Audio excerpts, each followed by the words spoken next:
facilities as provided by the law. And let me quickly refer to the persons listed in the schedule here. Now, these are persons holding office under the Presidential Office Act, Act 463, ministers and deputy ministers of state, regional and deputy regional ministers of state, special assistants, special aid to the president, to the vice president, and to ministers of state, deputy ministers, regional ministers, and deputy regional ministers.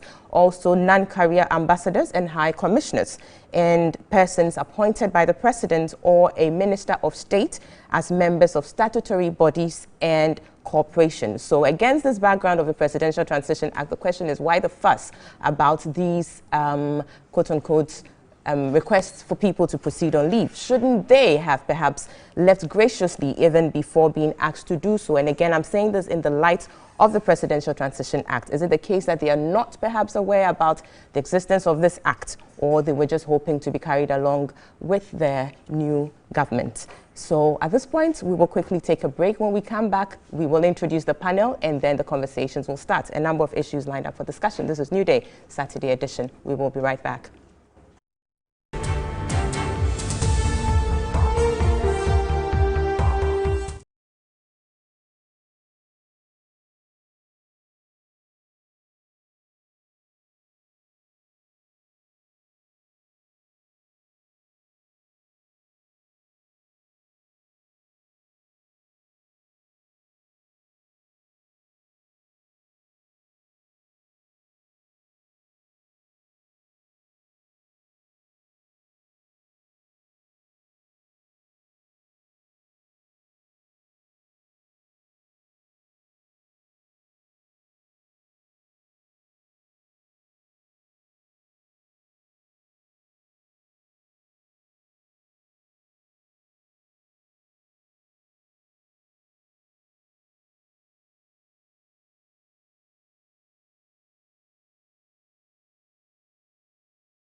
Welcome back. You're watching and listening to New Day Saturday edition, coming to you live on TV3, also live on 3FM 92.7. We're also live on Connect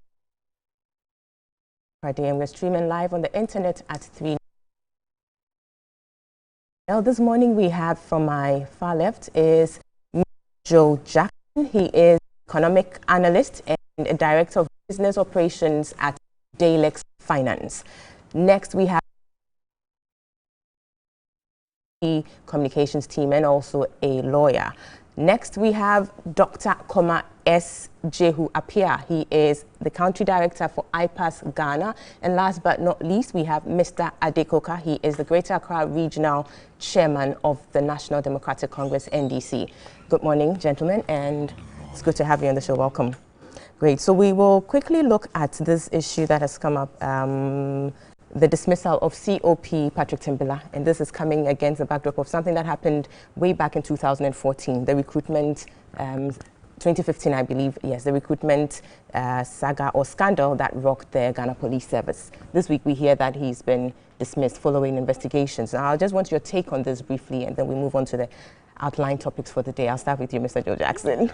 It was a scandal. It was a scandal, and justice delayed is justice denied. It's been well nigh getting on to 3 years since this whole issue came up, maybe slightly less than 3 years. And it should have been dealt with much faster. Where those of us outside are wondering, why did it take so long? If he was guilty, why did you keep him on? And what about all the affected persons who have put in applications, who lost money? Nothing has been said. It's going to be refunded to them. All we know is that people have given up money, have lost significant sums of money for where they sit, and he's been dismissed.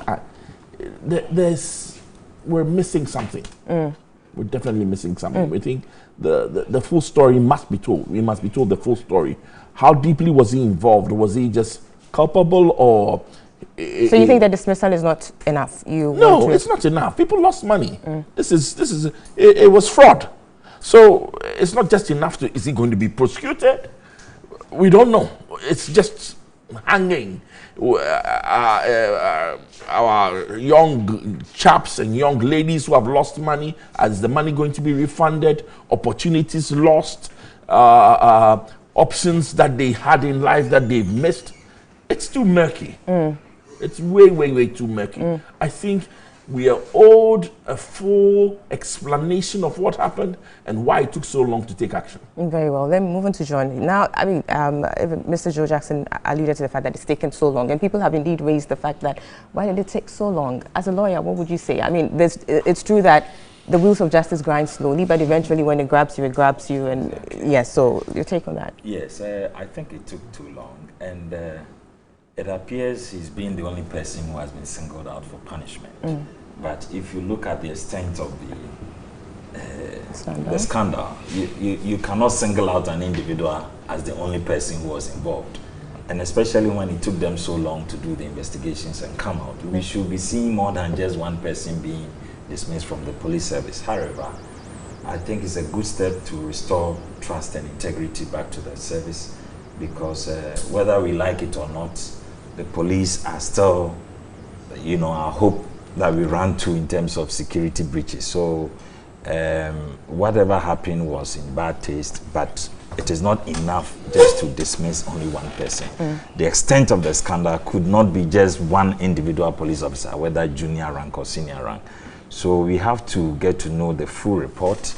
And it's also strange that the IGP did it on his last day in office. I don't know what was holding him from taking action on this matter until the last day that he was leaving office. So clearly, I agree that we have to be told more than we know now. Very well. And before I move on to the other side, quickly, people or the persons affected, Mr. Jackson is talking about persons here who perhaps have lost some monies. Yes. Way forward. Yes, of course, a lot of... there's a course of action for them, either in civil or criminal. But if they want to recover their monies, they definitely gave the monies through people before it eventually got to whoever was responsible. So they can always go to those people to recover their monies.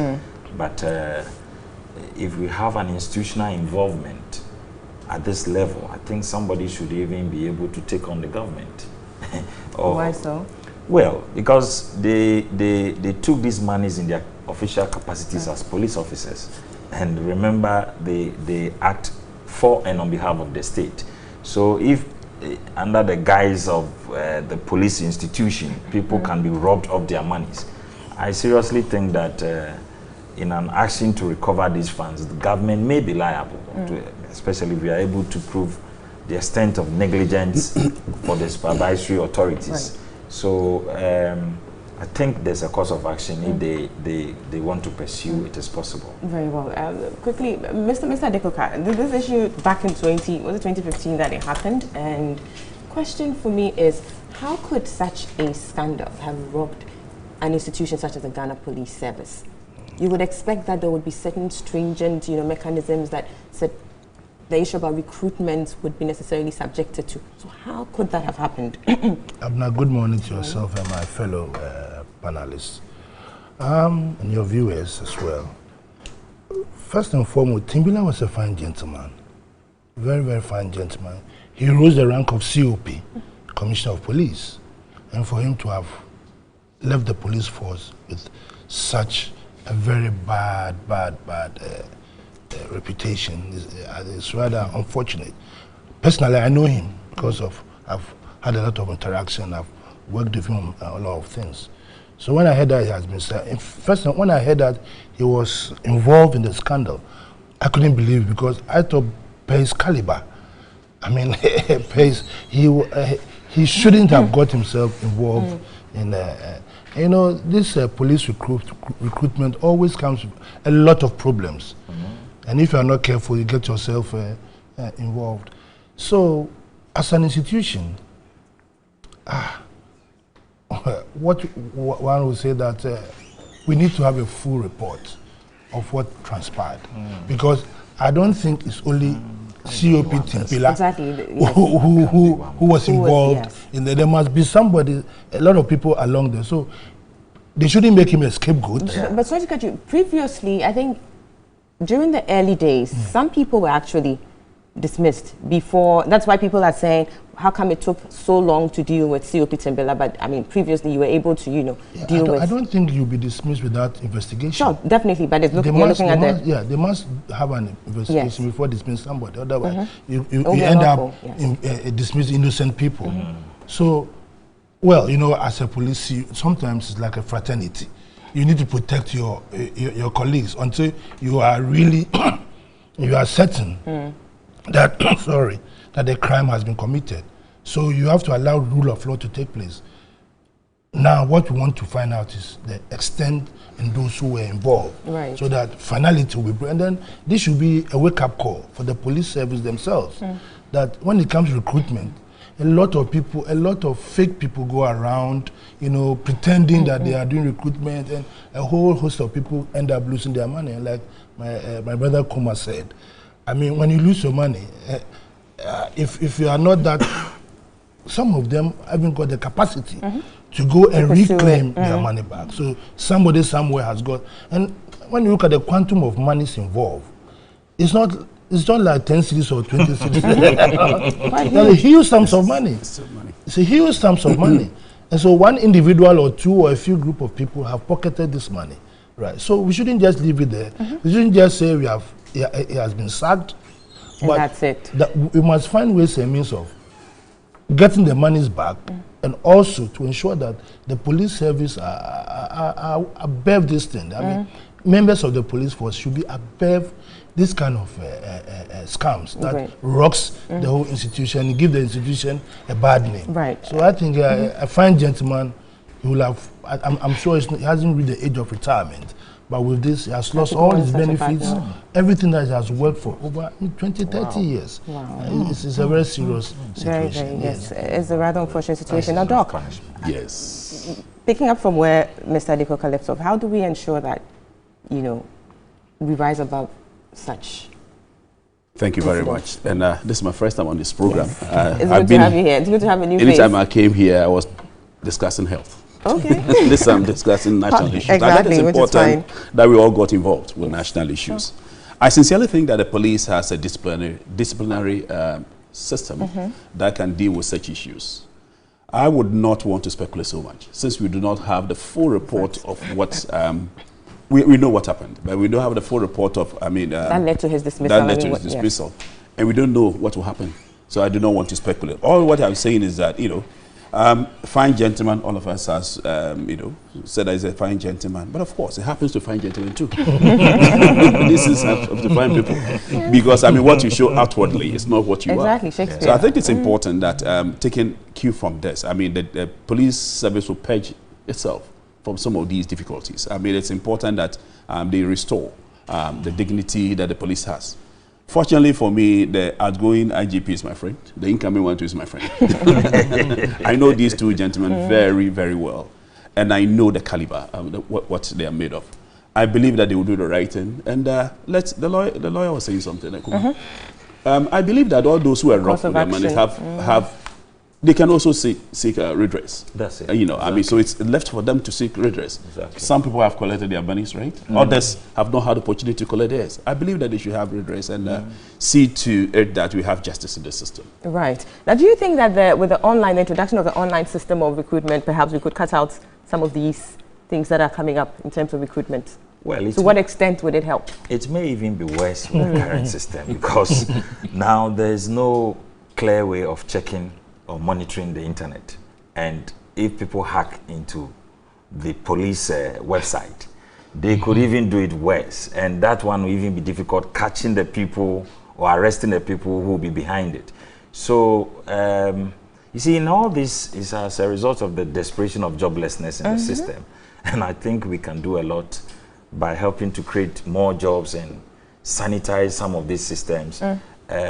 Whoever is in charge of this online job application, I think we should be able to monitor it so well that people are still not defrauded by the system, because it is still possible. Right.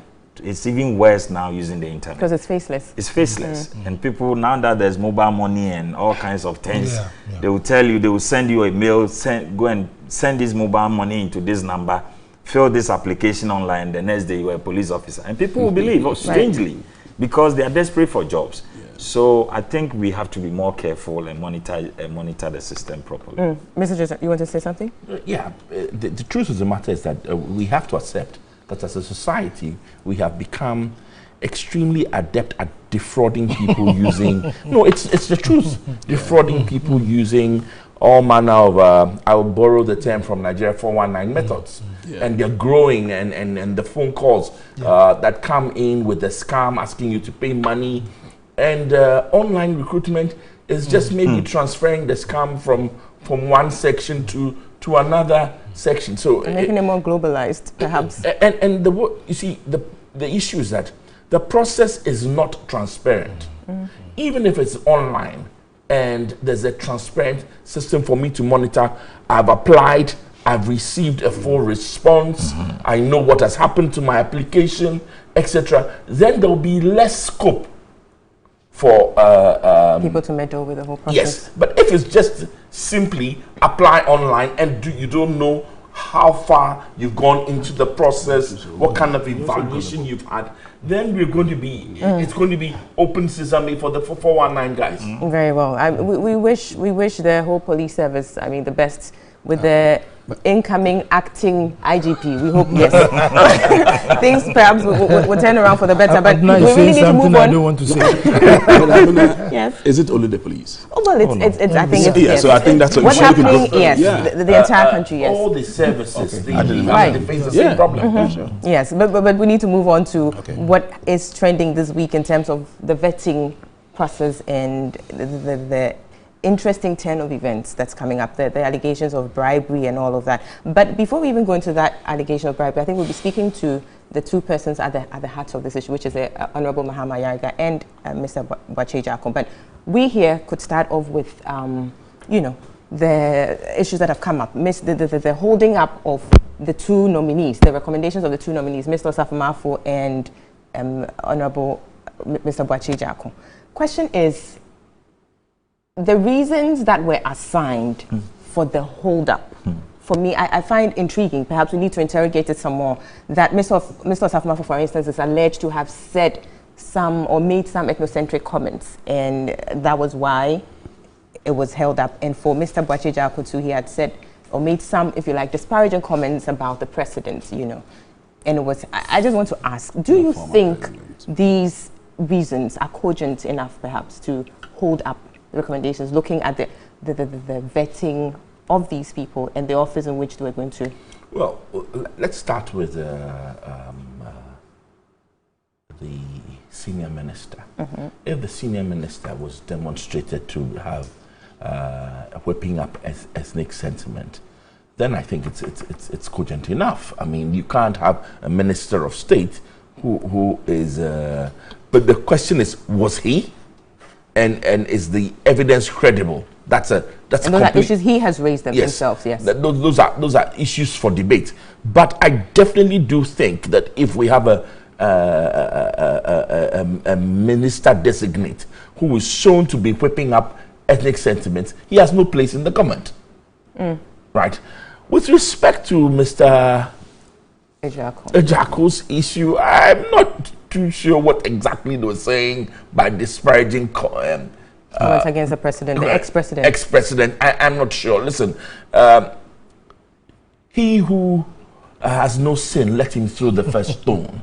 The kinds of comments that have been made in our public discourse about the presidency, from calling presidents incompetent, thieves, etc. I don't think that's good enough. Those are they have come to be part of the discourse that we have of our politics. And which for me, sorry to cut you definitely go on, but which raises the issue about double standards. Because when you were talking about Mr. Osafo-Mafo's comments, the quote-unquote ethnocentric comments, I mean, we've had others say this. Leading up to the elections, we had, I mean, it was very serious, the sort of comments that were coming out in terms of ethnocentrism and all of that. So then the question about double standards come in. If in one breath, you know, such a person's recommendations could be held up because of this, why is it that in certain times past, we seemingly, you know, just brushed such comments aside? I think it raises issues about double standards here. I disagree here. What I would say is this. If you realize that one day down the line, your application for or your vetting process could be held up because of those comments you've made, you'll be a lot more careful about making those comments. Right now, it seems like you can make them and nothing happens. I think it's not a comfortable place to be as a nation, but it is good enough that if it was proven that he had made those comments, then he's going to lose something.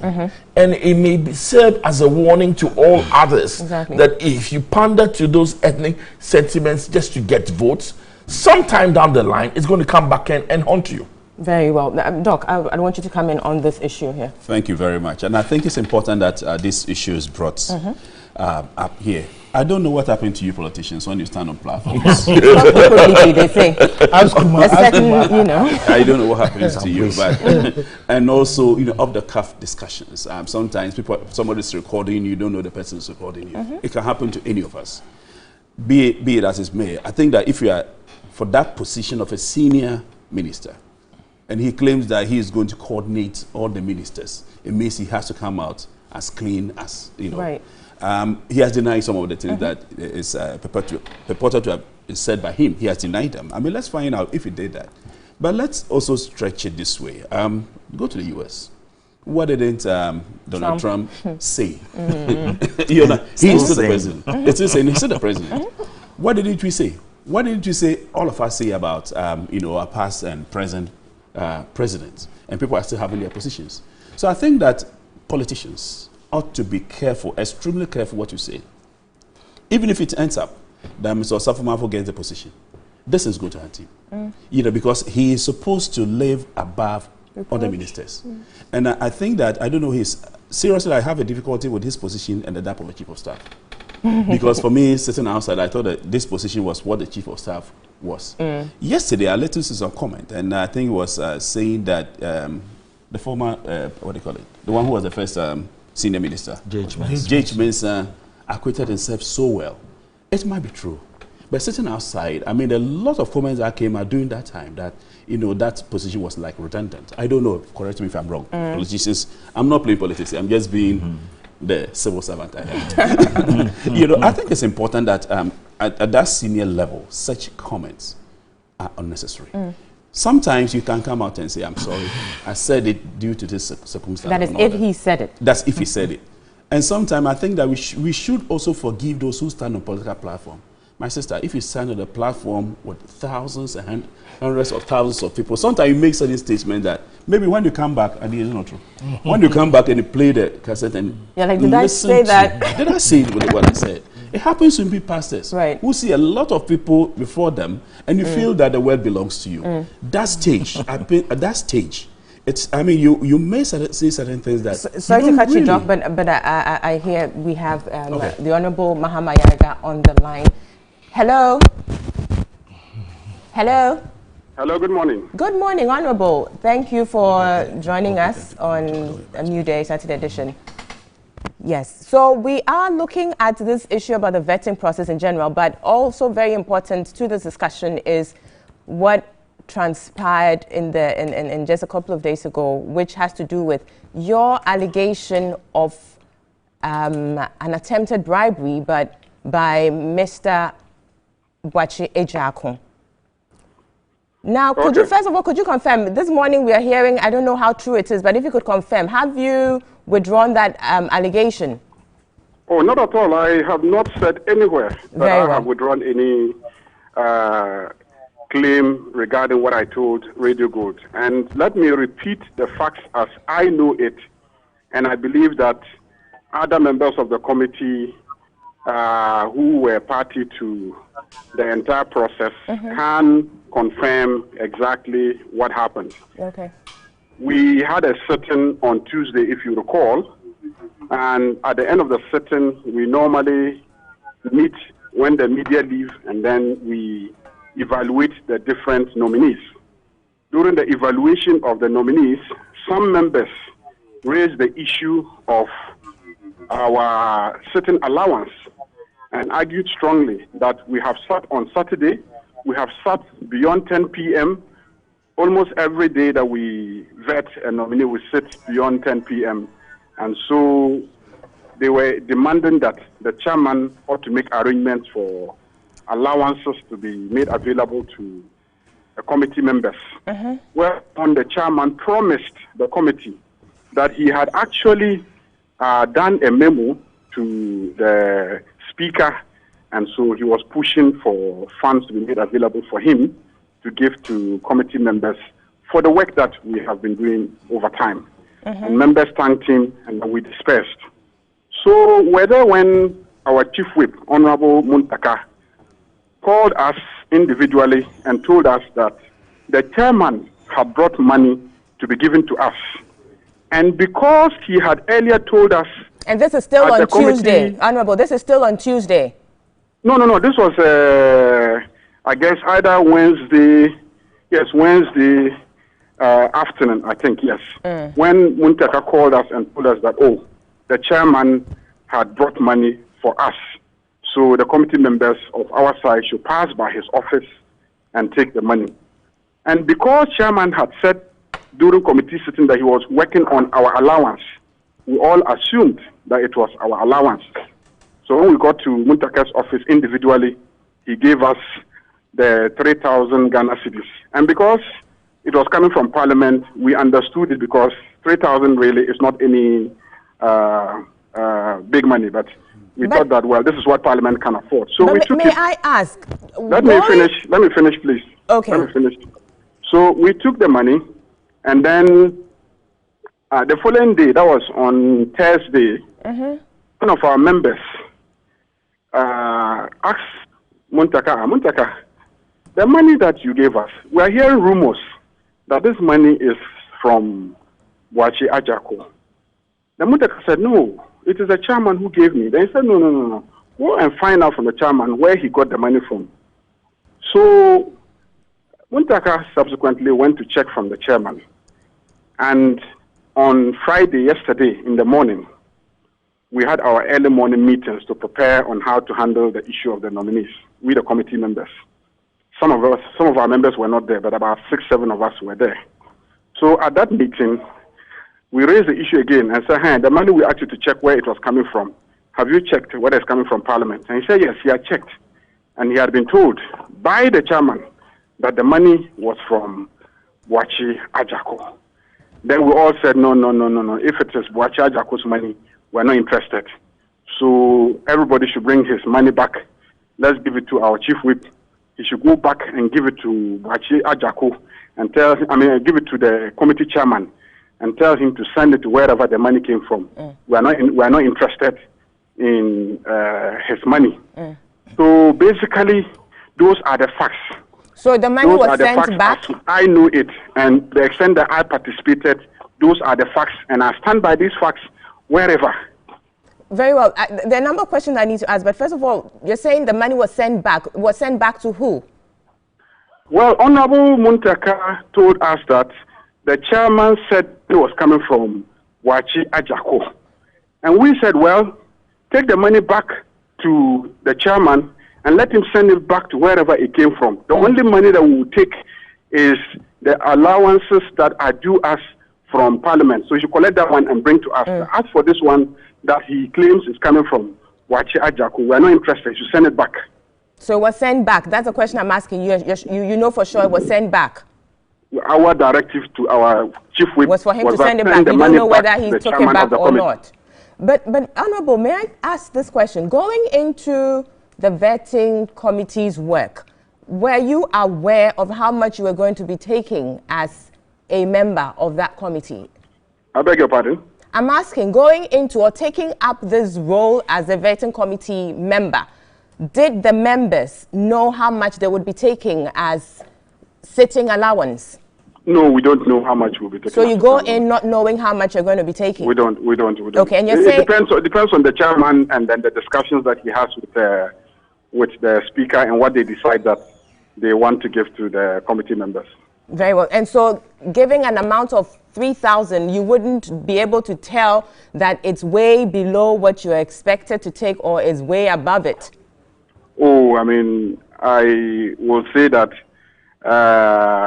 3,000 really is not, I mean, I don't know. But what's the usual, what's the standard? People at different income levels. But what's the standard? People at different income levels will view amounts differently. So I don't want to be judgmental about quantum, but I would say that, I mean, individual committee members, 3,000 really, we shouldn't make noise about it. For just a sitting? Because if you recall, I mean, we're going to be vetting close to 70 nominees, and we'll be sitting for months, most likely. You know, we haven't done the ministers yet. We haven't finished ministers. We haven't finished deputy ministers, and etc. So, I mean, that amount for allowance for all that work. I mean, I really am not... No, I'm not getting you. All that amount is what? What is the position? Do you think that is insufficient or... I'm saying that as for sufficiency of money, it depends on your income level. I mean, somebody will say, look, this is nothing. Somebody will say, oh, this is a huge amount of money. So your judgment about whether it is sufficient or insufficient will be based on your different income levels. But I don't want us to move away from the question of whether I need us to move on. What should be the appropriate allowances for committee members. I think that I just want to state the facts. And indeed you have. And then to respond to the allegation that I have withdrawn my statement. I'm saying I haven't withdrawn anything. Yes, that's true. Those are the facts as I know them.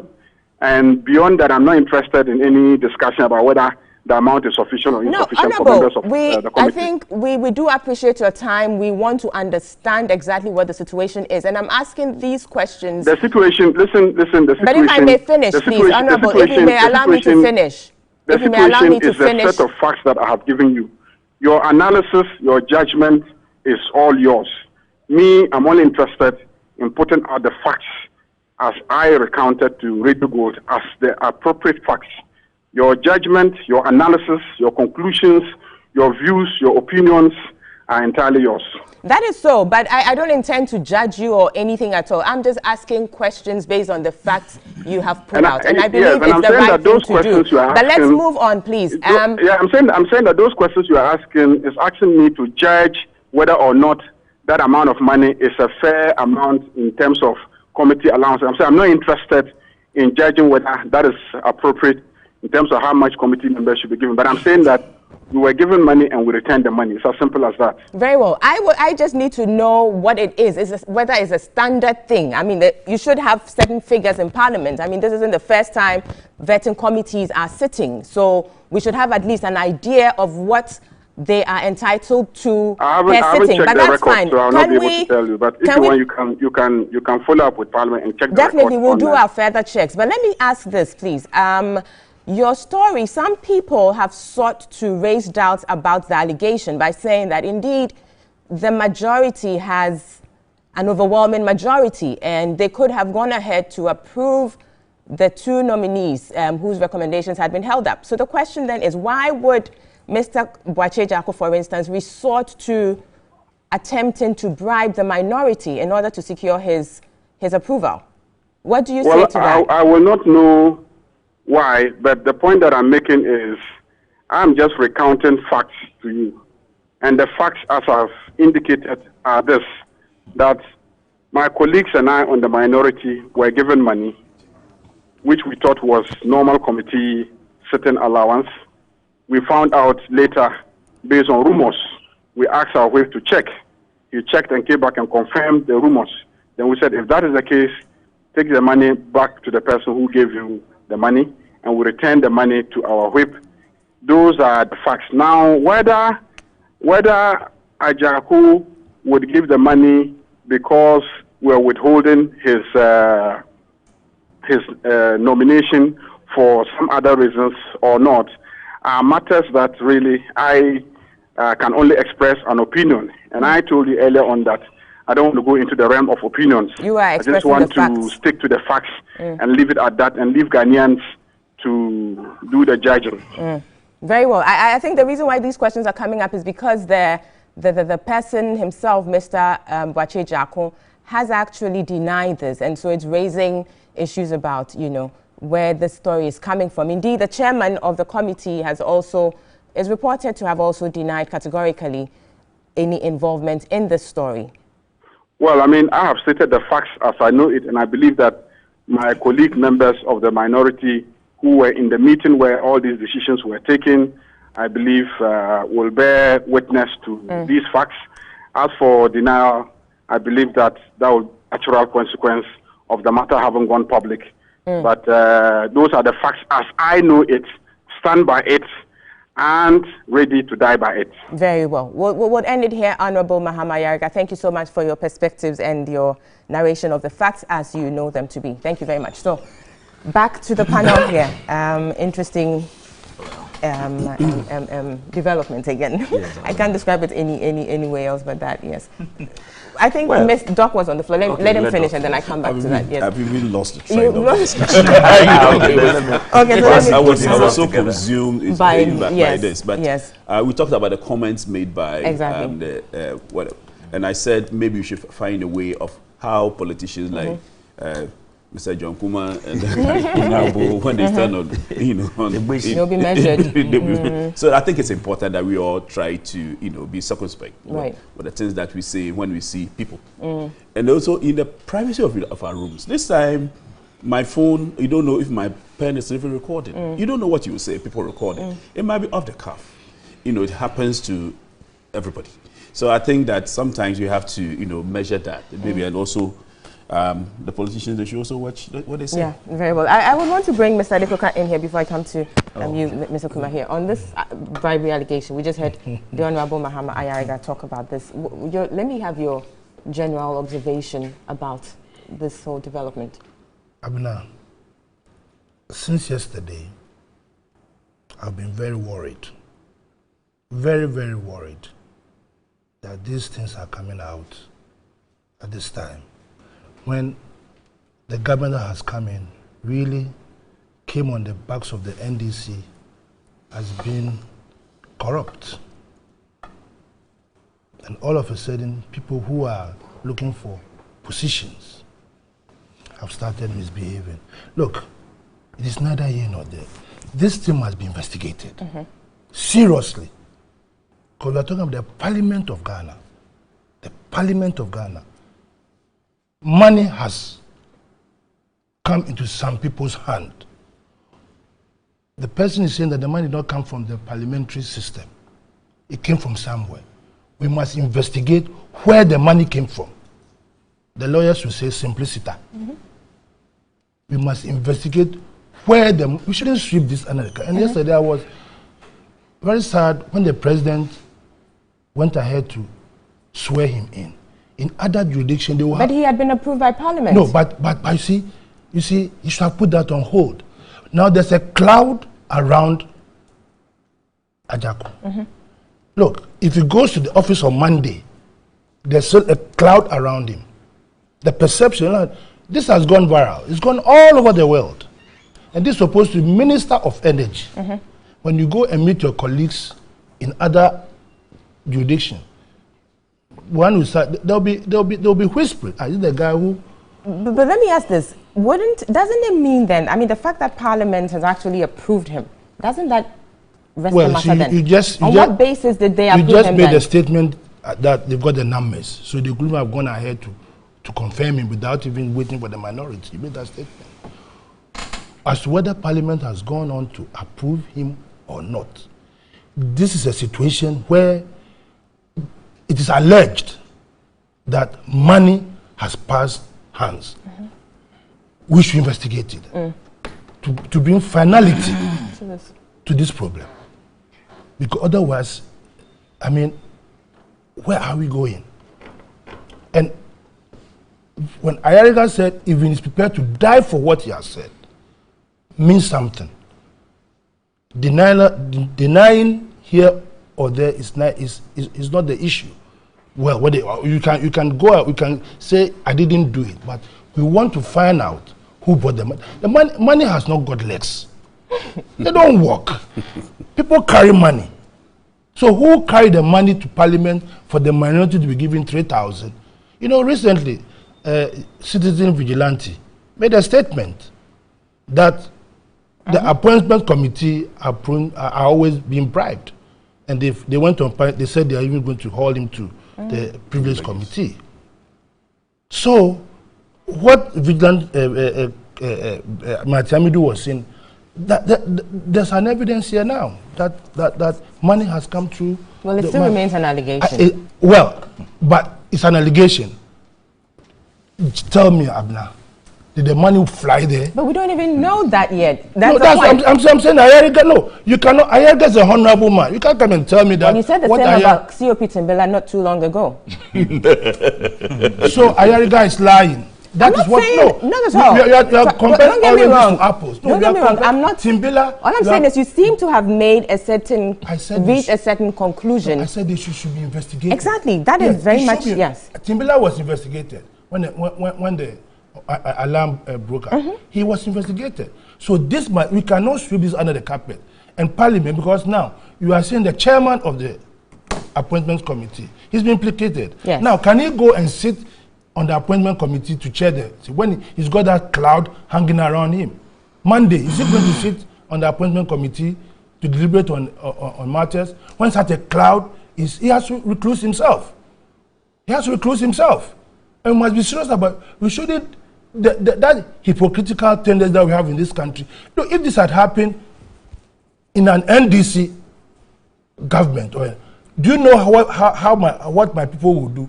They will have press conference within 1 hour and they will run like mad. They will run with it. My brother Kuma is here. I know him very well, but very good friend of mine. He will run. He will run like heaven. So please, for the good people of Ghana, we must all insist that Parliament sets up an independent committee to investigate this for Monday. And I think we should have finality. And if this is true, I think something must happen in this country. We cannot continue in this direction. Very well. No, Mr. John, Abuna, I am very Mr. Adekoka is shocked. raising I totally disagree with the position, except that I support the point of setting up a committee. But I am very shocked and disappointed at Honorable Mahama Ayariga. I mean, not just because he's a member of parliament, but his background as a senior lawyer and who I know him to be. First of all, the facts that he recounts, the only conclusion I come to is that he just wants to score a political point, that they have been accused of corruption, and so they have to create a scant that they have been attempted to be bribed. But how do you reach that conclusion? Yes, I'm coming to that. Clearly, you say that a day before, you had officially requested for sitting allowance. And the next day, money is brought to you by your leader. And then you heard rumors. Then your leader told you that, they said it's a gift from the nominee. A lot of factors can come to play here. It could be that when, I don't know, I'm just speculating. It could be that when he was giving a certain allowance to the minority leader, the whip, he said, well, this maybe jokingly. No, I am just saying that jokingly he could say that. Just to say, to play, because they play a lot at their level. They do all kinds of things. Right now, I wouldn't want us to get into the realms of speculation, because that wouldn't help the conversation at all. Assuming that even if it was true that it was coming from the nominee, was that the approach to adopt if it was not to score political point? First of all, I'm coming. No, that was not the approach to adopt. Assuming that it was coming from the nominee, and your leader has told you that this is a gift from the nominee and you refuse to accept it. Do you think it was Mahama Ayariga who was supposed to disclose this to Radio Gold? Why not the leadership of the minority holding a press conference officially to announce it? Why hasn't Muntaka spoken to this matter all this while? And we are saying that the chairman has denied it, the nominee has denied it, and all you hear is only Muntaka. In fact, when I heard the matter yesterday, I ran quickly to Parliament. I was so disgusted. And the majority leader, fortunately, got up very angry and prayed to the speaker that they should set up a committee to investigate this. And I'm totally for it. This is not a journalist or somebody sitting somewhere making an allegation. It's a member of parliament making an allegation against a minister designate in this nation. And it's not a matter to play with. At all, it's not. So we must take it with all the seriousness that it does. That's what I'm saying. If this matter was true, it will not be handled the way they are handling it. Well, assuming that the minority group was bribed, what is the leadership of the minority doing? That it took only one person, Mahama Ayariga, who said he heard rumors and did not even confirm the rumor from the chairman, but he only heard it from the minority whip. Because that's where the money came from. Well, but if it came from there and you saw it to be a bribe, is that a way to handle it? Okay. Being a lawyer and knowing the consequences of this allegation, this scandalous allegation, this libelous allegation, is that how to handle it? To run to Radio Gold when you have leadership in parliament and you know we have privileges committee and all kinds of things, the way you can look, the indictment and disgrace he has brought to himself and to parliament is of no bounds. But that is your opinion in terms of that. He did not run to Radio Gold. What did he do then? Somebody journalists from Parliament reported it live on Radio Gold. So for Radio Gold to make sure that they spoke to him to confirm it. They spoke to him to confirm it. But that's exactly what I'm saying. Why do you run? He could have denied that why do you run? Then? Why do you run without making any confirmation? But John, you do acknowledge from who? You do acknowledge though that a minority leader. You do understand that yes, you are saying he should have chosen a certain procedure. But it still doesn't take away the fact that assuming it did happen, and how he went about to doing it is his own prerogative. That tells me that never happened. It's just you see, when Honorable Adekoka was speaking, he said, they have been accused of corruption. So they are just desperate to unravel that cover of corruption by whipping his head. They have been bribed. Those are your views. No, but how do you say you've been bribed in this process? When we have the numbers. Unfortunately, we hear the same old ping pong back and forth. But there are certain issues on the table. A member of parliament has made a very serious allegation. Number one, it cannot, should not, under any circumstances, be swept under the carpet. Not at all. It should be investigated in full. Yes. If he is the one upright person, let us know. Yeah. If he is also bringing the reputation of our parliament into disrepute, let us know. But the only thing we can be sure of is that, one, he says he was given some money by their leader, Muntaka, and that there was a rumor that it was a purported bribe or came from the wrong source, and that when they heard it and they went back to Muntaka and asked him where did the money come from, he then went to do some investigation, and then and then when he came back with the report, they returned the money. That's a very serious allegation. Yes. Allegations against his own leader, minority leader, yes, which, bear with me, may be the reason why the matter is coming out in this manner. Two, it's an allegation against the chairperson of the committee. It's an allegation against the nominee. The number of people who have been mud, a lot of mud is thrown in this thing. But I have a few questions though, and this matter must be investigated. I have a few questions. One, ask myself, but if I give you a bribe and you don't know the money came from me, is it a bribe? Well, I'm just saying this simply because of what what he said, and it's just I'm just thinking it through and processing it. To have an even more serious question from my financial background. So what happens?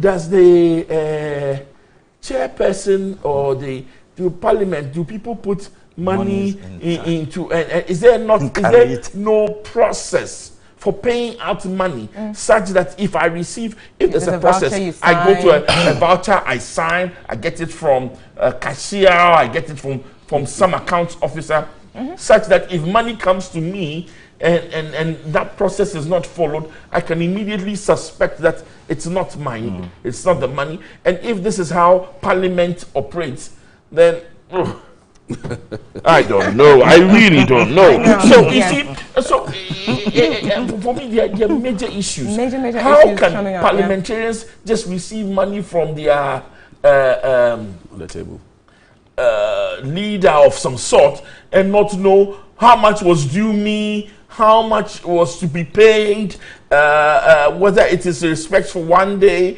or 10 days or it is overtime or whatever they choose to call it? It's murky. It's really we'll take a break. We'll come back. It is more than murky. To wade into the murky waters some more. You're watching and listening to New Day Saturday edition. We'll take a break. We'll be right back.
Welcome back. This is New Day, Saturday edition. We're live on TV3, also live on 3FM 92.7 and Connect FM 97.1 Intact Radio. We're also streaming live on the internet at 3news.com.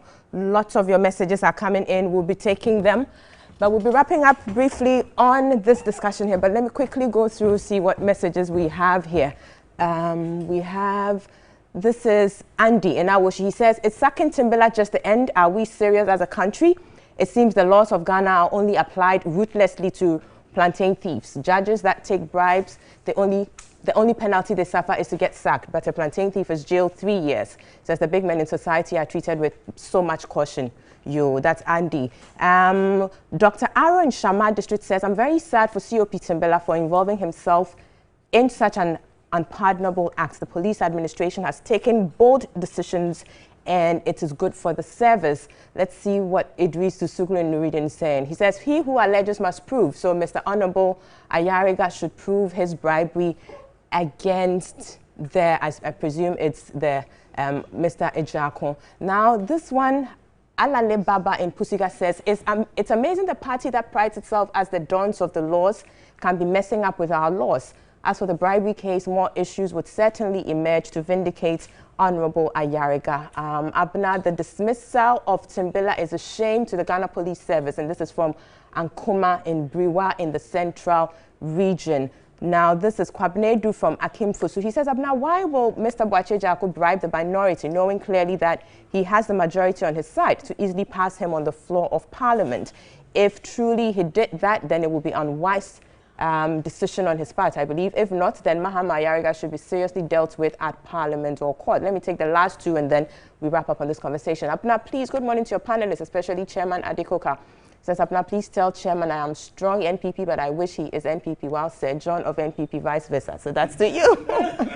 Abna, says, what happened to the applications some of us sent for the recent police recruitment? If they have called it off, then they should pay us back the banker's draft we added. That is from Ibrahim. We'll put a hold on this, go back to the panel for their wrapping up comments on this issue. But somebody's raising a very important issue here about the recruitment, and that's what I think Mr. Joe Jackson, you alluded to, the transparency in the process. He doesn't seem to know where the process has reached. He's asking where, it will be good to have them. But quickly, let's wrap up on this vetting issue here and the attendance issues that have come along with. So after all that drama, bribery scandals here and there, or alleged bribery allegations and everything, the president swore in 12 of them. What should their priorities be moving into their new positions as ministers of the various portfolios? Quickly, and then we wrap up. Well, they have a huge window of opportunity over the next 100 days or so. We haven't heard his views. We haven't. She's moderating. She's moderating. And then they should make sure. Listen, Ghanaians have huge expectations, and to some of us, scary expectations. Oh yeah, that's the word. Scary expectations of what's going to happen. But there's also tremendous goodwill. Yeah. And the challenge now for all these appointees is that you have a window of opportunity where you can either harness that goodwill and use it or squander it. There's some things that I believe that they should watch out for. Ghanaians are worried about the trappings of power. So they should tone down on the trappings of power and just really get down to work. That's really very well. Let me come to you, Doc. Mr. Adekoka was advocating on your behalf. So see, the strong advocates. Exactly. Your take on that, and then of course the I was just saddened that that's how parliamentarians are paid. I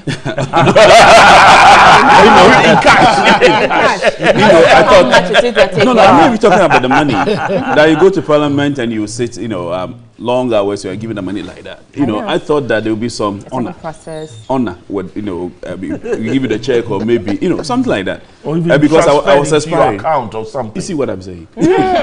And I said, hey, is that what is done there? We don't know. These are coming out. But anyway, on a more serious note, these are allegations, and I thought that when we started, you were going to call Mr. Boache-Jaku we're not honorable, because he's now a minister. He was sworn in yesterday, so he's the honorable Boache-Jaku. And I go to call him so that at least his version also will be heard. Of course, there'll be issues about denial or acceptance and all that. But whatever it is, we have all said it. investigation is important, that we establish that. Because if it's established, it's true, that we are in trouble. Totally. Already, I traveled immediately after the inauguration. I don't want to go back into speeches and whoever wrote what. But it's all over. Trending, you know, that, you know, whatever was said was said. I don't think that Ghana, with the beauty that we have, the transition that we've gone through, I mean, the democracy that we tout ourselves with, some of these things will come up and also to become will trend. Because people are looking for you journalists. Sometimes this is what is news. The good things sometimes they don't come out well. You know, so I think it's important that we also try as much as possible that if it is true. I heard somewhere that this is a normal practicing. I heard it. Please, Mr. Lawyer, protect me if I'm called before the privileges committee. Then don't say it. Okay. So seal your mouth. Very well, then. Let me take Mr. Adekope. You're wrapping up you here. Like I said earlier on, to you? No, this is free. This is an allegation, and it's very, very important that as a country, we take these things seriously. Yes. Especially when it's happening to our lawmakers who are supposed to make laws for us to follow. If in the quest of their duties, these things are happening, we have to nip them in the bud. So I'm saying that let's put everything aside. Money came to somebody's pocket. We must find out who brought the money. That's all. Let's satisfy ourselves. That's Ayariga said he's got 3,000 Ghana cedis or 300 or whatever he got. Where did he get the money from? Muntaka brought it, and it is not part of the, like we are all saying, we have to find how Parliament pays the MPs, whether by check or by money transfer, whatever it is, or cash and carry. So if that is not the norm of them being paid, and then here you are, you find money in your pocket by cash and carry, they must find out where that money came from. Somebody brought it. And that, for the sake of Mother Ghana, we shouldn't, for partisan reasons, say that, oh no. I believe that for the sake of Ghana, and the fact that when we travel outside, and you say you are from Ghana, things, infractions that put our names in bad shape, I refer to you. Right. Abdul, so please, you the journalists, Monday, we shouldn't keep this long. Monday, the Speaker of Parliament must quickly set up a committee independent of those MPs sitting there, so that they don't do a whitewash job. Exactly. Because Ayariga's reputation is at stake. Yeah. The chairman's reputation is at stake. The minister, and then the whole Parliament. That's the whole thing. The whole Parliament reputation. So I honestly think this should receive bipartisan support. Exactly. Because it's in their interest. It's in the interest of the institution of Parliament that this actually is set up, and then we get to the bottom of it. Mr. John, I'm actually foreseeing this matter moving out of Parliament going into court. Because these are wild allegations which have direct impact on the integrity of the individuals involved. Right. And if Mahama Ayariga says that, Honorable Mahama Ayariga says that he's ready to die for this, my advice to him is that he must die for honorable causes, not causes like this, which baseless claims and allegations, which given the opportunity you cannot prove. But that's being judgmental. Well, but I said my advice to him, so that will be my judgment. I mean, for me, it is baseless and needless, and his approach and style. Assuming this, granted that it was even true, then he should have gotten the leadership of minority in Parliament to deal with the matter. But for him to run on Radio Gold and create all this mess for Parliament and for everybody involved, for me, is very disappointing. And if he's choosing issues to die for, he must choose honorable causes and not these kinds. Well, he chose this as an honorable cause, according to him. Well, that's what I he thinks. don't But think let me just say that Mr. Boacheja, we tried to reach him just to have his side as well, but we couldn't. So it's not that we set out to speak to just the Honorable Mahama Ayariga. Let's just put that on record. We'll be moving on now to look at another. Mr. Jackson, you wanted to say something, but let's move on.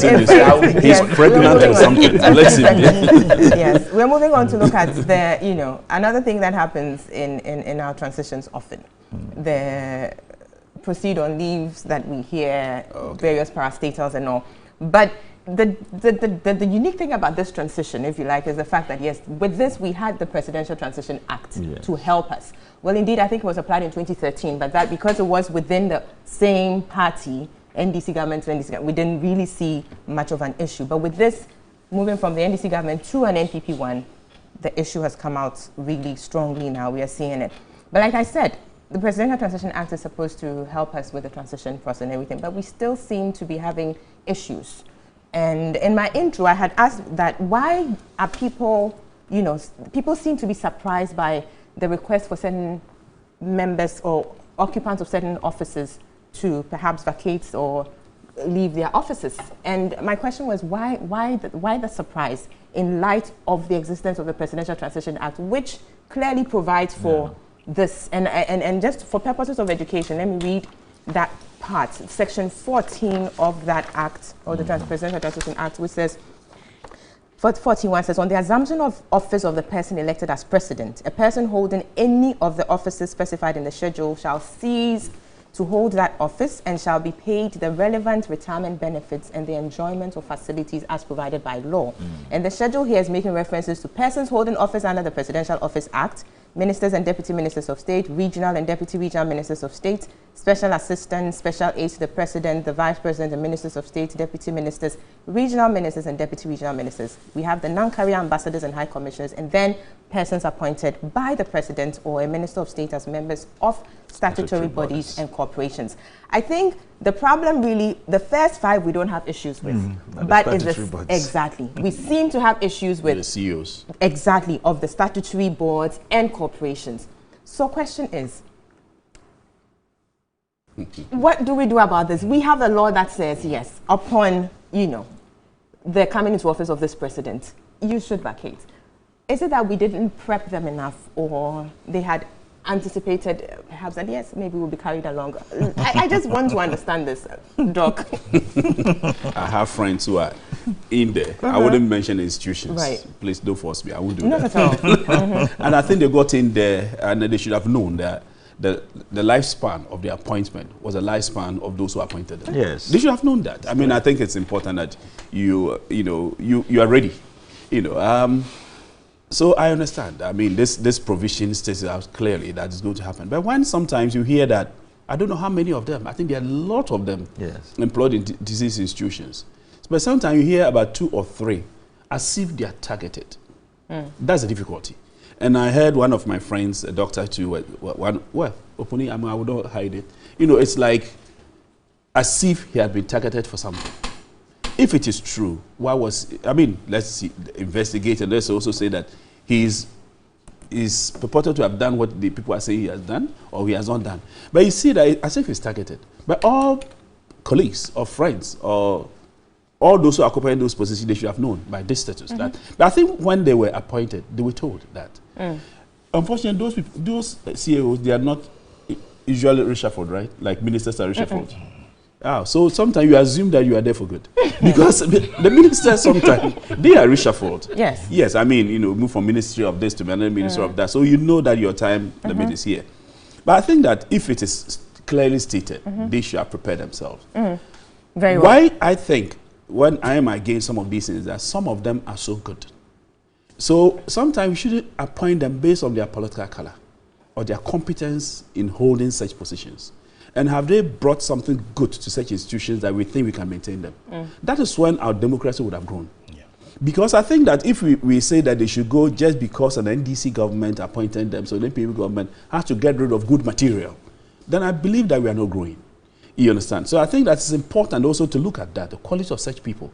I believe MPP should be able to appoint somebody who's NDC or CPP or Ekwadonko, whatever party that is, to a position because the person is competent and bringing quality to the type of work that the person is doing.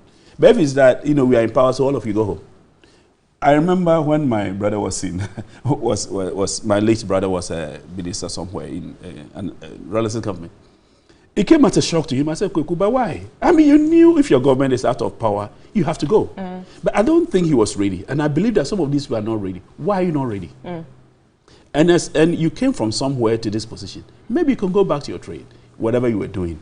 But I would have wished, that's a wish, that's not legal, that's not on paper, that we maintain good material in good positions to do the work. Very well. But the issue of targeting is what sometimes makes it difficult. As that, was this person so close to the maybe the hierarchy of the past government. That's why it's targeted, or they've done something wrong.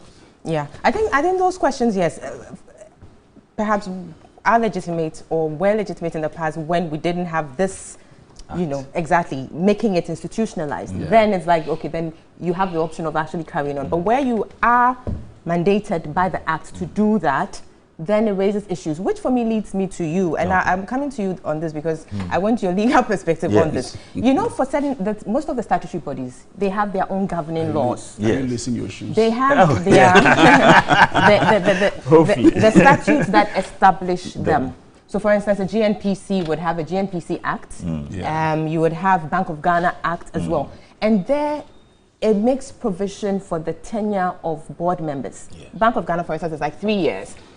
And if you have this, which is saying that when you come or when the president is elected, automatically they are all supposed to go. Isn't that a conflict?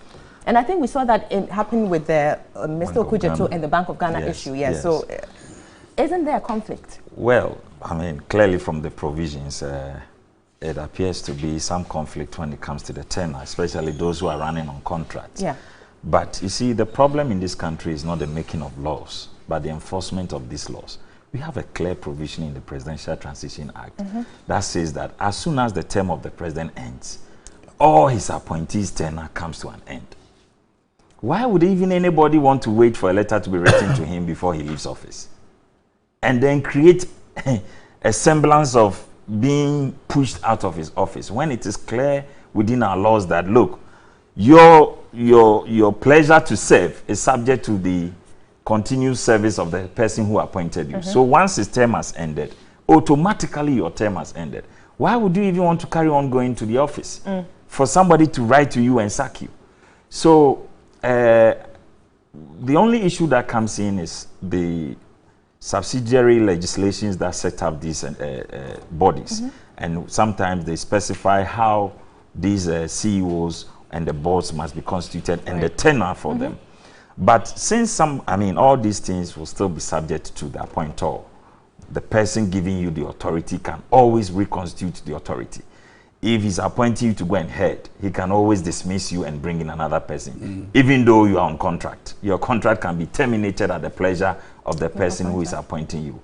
So even though it may appear there is some semblance of conflict, there's no conflict because it is the same authority being exercised by different people. And they choose at their pleasure to exercise it any way they wanted it.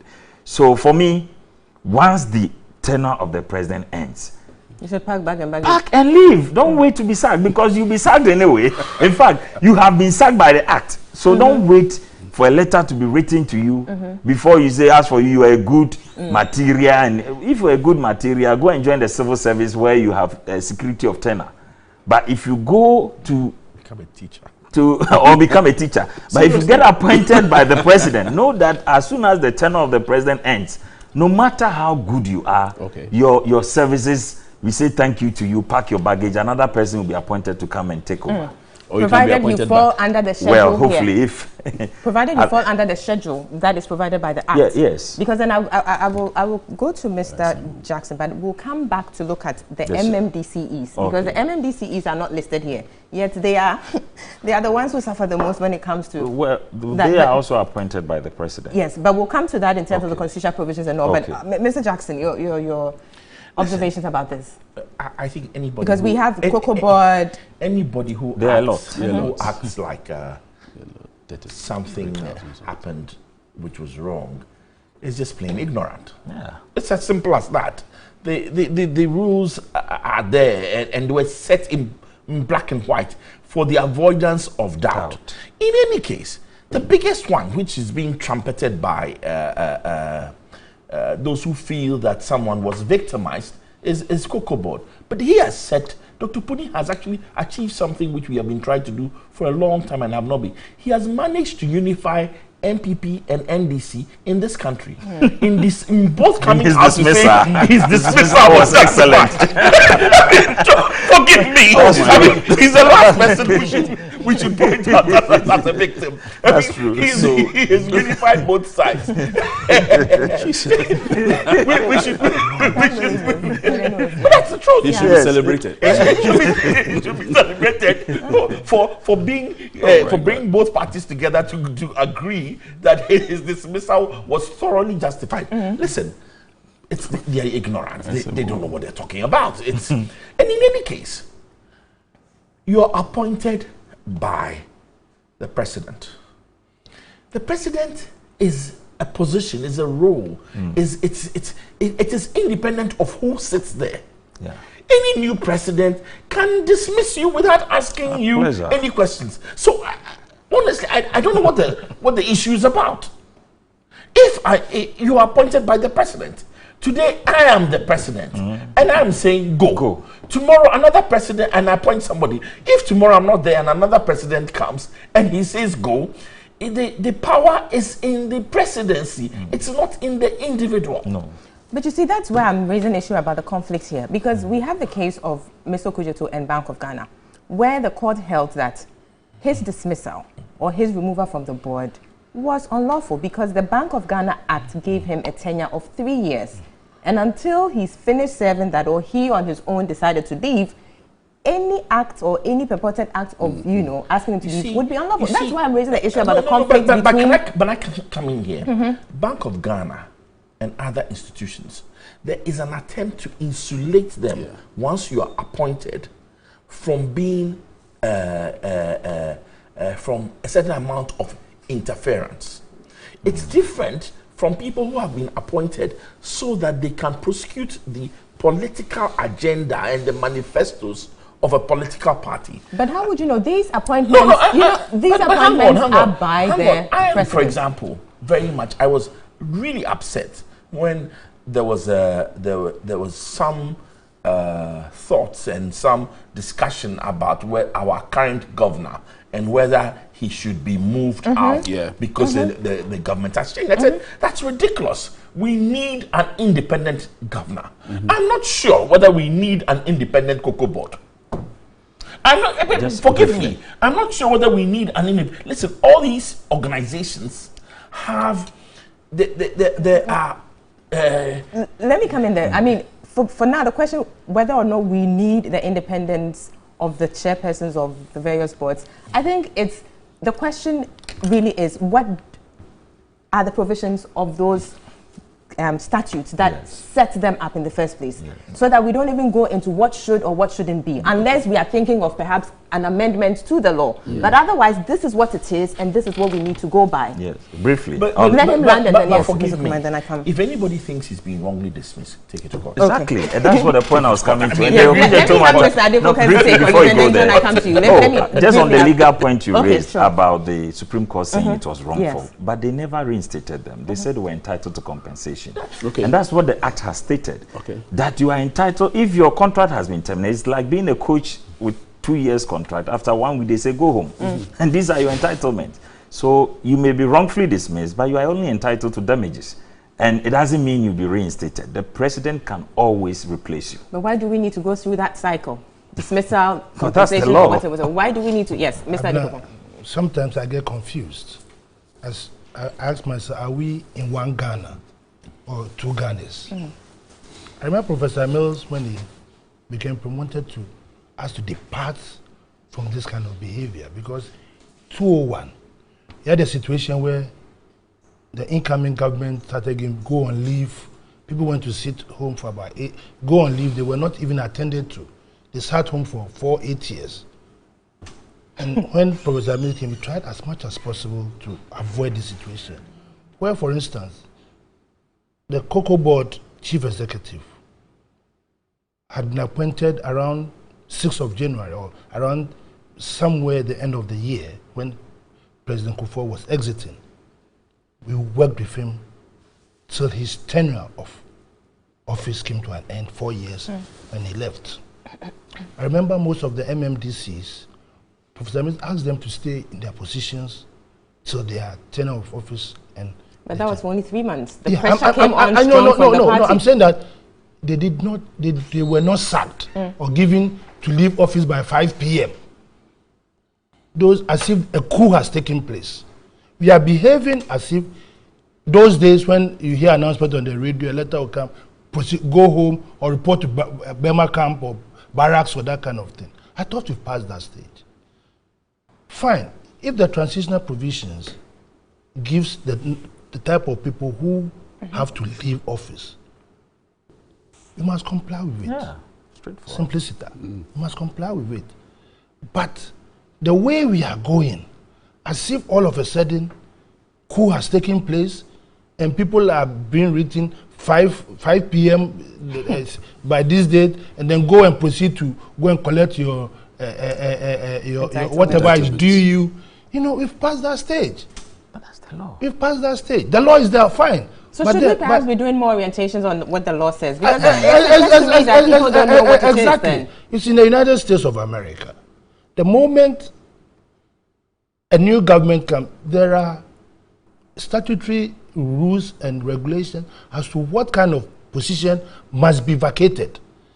And you see them within 24 hours, they start packing their things to leave the offices. There was a documentary on Obama where you saw most of the staff packing their things and leaving the offices. And you haven't heard it. You haven't heard it in any paper or anything in America saying that Trump has come and is writing letters. He's used executive orders on other matters. Yeah.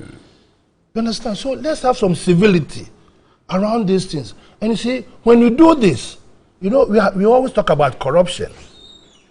You know what? If you appoint somebody a CEO, and he knows that within 4 years' time, you wake up one morning and they'll say, go on leave or proceed on leave or that. You know what he's going to do? Like my brother said, he's not ready. He's going to be ready. He'll be very, very ready. And you understand? I don't understand. Oh, you must understand what I'm talking about. In the sense that he's going to make himself ready. That corruption that we are talking about. Like Gambia. Exactly. He was very ready the last day. You see, that corruption that we are trying to get out of the system. You know, 4 years now, I don't know what's going to happen to me. So let me make sure that I put myself in a position where I'll be ready to go. So please, these things, we must have a way, because after all, we are all Ghanaians. We are giving, look, I'll give someone like Sipayanki. Sipayanki is a fine gentleman as well, like I keep using that word. Look at where has brought Ghana gas from scratch to where it is. Right. If you are going to ask him to go home, he quickly decided, look, let me go home before they even come and start. Because he had the papers that I called him. He had the papers that Mr. The former Minister for Trade or whatever it's Apreku is eyeing his position. This person is eyeing in the papers. As if there's spoils of war where we have to come and start sharing them. You know, but isn't that the case? Well, I'm saying that it's spoils of war that we are sharing. But what lasting impression are we leaving? That's what I'm talking. So now 4 years' time, another government will come. So this cycle will be going on and on and on and on and these are fine. Look, if they say they've sacked you, do you know what happens to your CV in the future? You go for, they sacked you. You know, let's do this thing in a manner that people are not aggrieved. People don't feel that we are too. I agree that they have to put their people there. I just said to my brother sitting here, I'm waiting for him to drop somewhere. You understand? I bet, but let us do it in a manner that we will not come and sit here this morning and treat this as a topic. You understand? There are things that we can talk about, but there should be civility around this, and then we move forward in this country. Right, one people with one common destiny. Exactly. We just pursue that. May I say something that at least we're giving orientation on the law, and I believe that the Parliament is going through orientation. I think from next week or whatever, they're going to orientation. So, but some of these, the CEOs, you'll be also giving orientation that it is just normal. Obama is gone and Trump, our friend, is in. I believe that the American ambassador is getting ready or he's gone. Nobody has to write a letter to him to go. It's automatic. Yeah, it's automatic. Yeah. So I think if these people are giving the orientation, Sepeyanki shouldn't say that I've resigned. Yeah. It is not resignation. Your government is gone. He might be the excellent person. So that when I read through this, I said, wow, then next time I'm appointed somewhere, They should give this up to me to read. So when the election, is heating up, and we know that we are going, I pack my portmanteau. That is why when you are appointed there and you say that you are not there to do party work, and you so it is party work. Exactly, you are there in the pleasure of the president. But it's not. Yes. Let me even make a point. We're kicking up a fuss which I don't see. If I get appointed to, I can be given a contract of 2 years to work with the UN.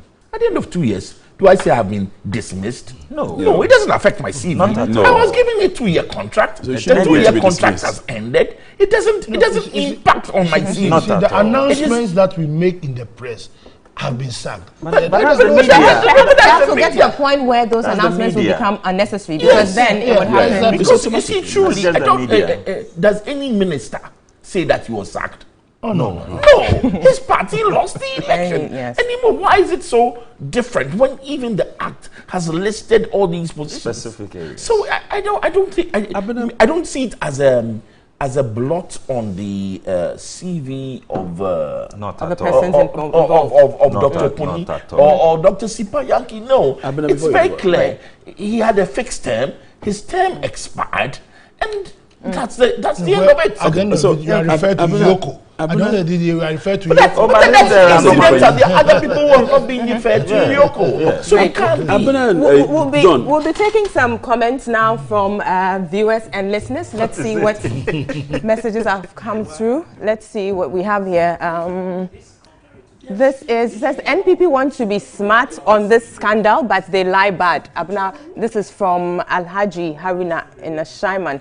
Another one is saying Kuma is a lawyer and shouldn't be talking as he is doing. The Honorable mentioned that the bribe was paid to him and others. Why couldn't they also inquire from those also mentioned? It's same old story. The NPP are more corrupt than any other party. Aziz Donla Inwa says the lackadaisical approach of issues by this government is becoming whimsical and capricious. We in the NDC will not circumvent the will of the people of Ghana, but will put the NPP on their toes to do what is, I think I lost that, but at least we got the input of that. Dr. Abdul Malik and Tamale Technical University writes, wow, this is quite lengthy. I'm sure we'll cut it at some point. The bribery allegation by Honorable Ayarga is a serious one. If his claim is true, then it is an indictment on Parliament to have Mr. Ejiakon approved as minister. Was it not prudent to investigate this matter to its logical conclusion and act as a legislature by triggering the legal processes to punish the person bribing no less a house but Parliament? I think we can move on to another. And this is saying, is the lawyer aware of the kind of serious allegations that Kennedy Ejiakon makes, and sometimes without proof of facts? Did I miss that one too? Okay, he should rather be educating Kennedy Ejiakon to first bring them to the notice of his leaders in Parliament so they hold press conferences. Or has he forgotten that he is also an honourable? This is Kwame from Medina. And this one says, my sister, I want to know what it means by Honourable Ayariga as fact, because I believe we should scrutinize properly to know the truth of the allegation being raised by the minority. However, I think such a serious bribery allegation should be backed by firm evidence from them, either by recording from the chief whip when giving the money back to the chairman after they have substantiated that the money wasn't their sitting allowance. NDC should stop throwing dust into our eyes. They should be citizens, not spectators. This is Kwame Esel. And this other one is saying the line of questions after Ayariga's confirmation is suspect. Suspect. The man has confirmed the fact. So why the irrelevant questions? How does those questions affect the substance of his allegations? The question of bribery can't be watered down by fallacious arguments about sufficiency. Another one says, hi, I'm happy with the discussion with Ayariga. Why don't you also call the majority leader? And this is Charles in Accra. He says, this cheap propaganda sends them to opposition, so they should be serious. Another one is saying, Abna, Abna, how can you receive wages from work done? For work done, no signing, no expenditure voucher has been raised, no any internal control model. Oh God, this is not true. The NDC only needs attention in the airwaves. It is not true. This is Mark Moyom in Tamale. Another one saying, if indeed Muntaka is the source of Ayarga's cock and bull story, why hasn't he, that is Muntaka, spoken to the story? And why is the media not making any attempt to get him to speak to this matter? Why is the minority leader himself silent on this? And that's Hassan in Cantonment. Let's take the last one and then we go for a quick break. Good morning, Abna. Mr. Ayaga should be made to prove his allegations, otherwise be made to withdraw to be withdrawn from the vetting committee. So such a person does not have the integrity to be questioning the president's nominee. I was sad to hear in Parliament yesterday that he framed up the corruption allegation in order to equalize what has been said against former President Mahama. Isn't this a shame? Well, he tells us today that he hasn't withdrawn that. And so he pretty much sticks to the story and actually says he's putting his life on the line for that. So we'll wait to see how it pans out. We are hoping a committee is set up to bring some finality to this issue. It's very important for the sake of Parliament as an institution that is supposed to play a very vital role in our democratic dispensation. We'll take a break. When we come back, we move on to other stories making the headlines during the week. You're watching New Day, Saturday edition. I'll come back when we come back.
Welcome back. This is New Day Saturday edition. We're live on TV3. We're also live on 3FM 92.7 and live on Connect 97.1 FM in Takoradi. We are also streaming live on the internet at 3news.com.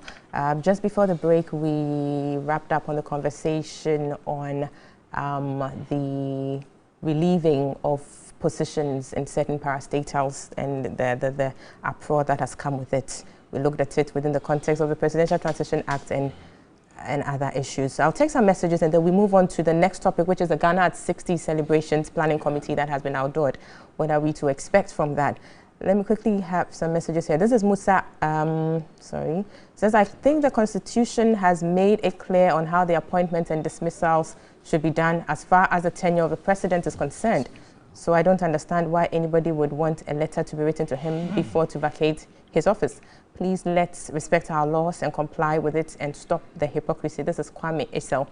Another one is saying, I think the chairman should call on this show to prove whether he actually told the minority that the money came from the honorable nominee. This is Nyaba in Bolga.